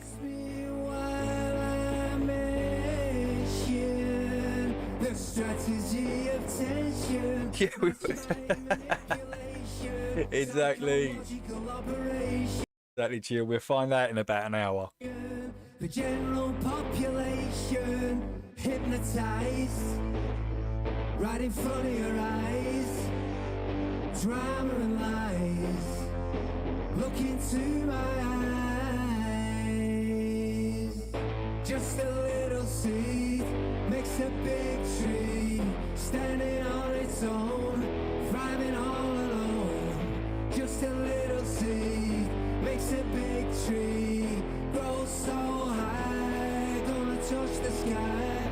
Just a little seed makes a big tree, spreads roots deep, branches far and wide. Masonic lockdown in your hometown. Masonic lockdown, can you feel me now? Masonic lockdown. Hey, Brent. How you doing, Brent? Long time. I hope you're good, dude.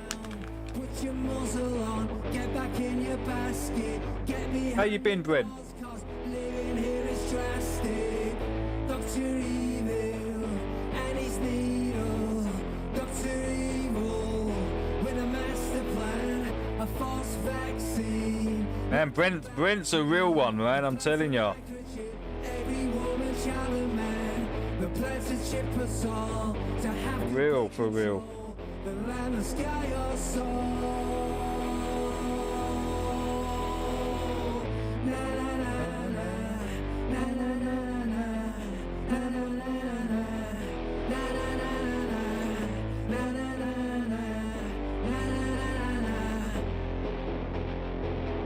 We're taking things that are, genetically modified organisms and we're injecting them in little kids' arms. We just shoot them right into the vein. But you don't have a choice. People You're still standing. That's what matters, Brent. Standing, brother. Standing.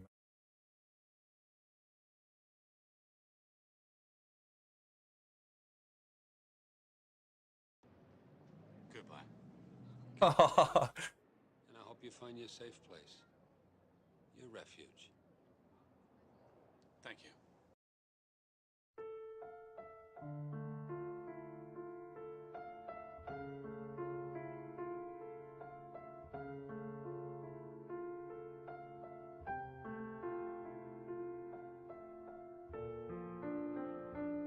this is the long ass version. The extra long version.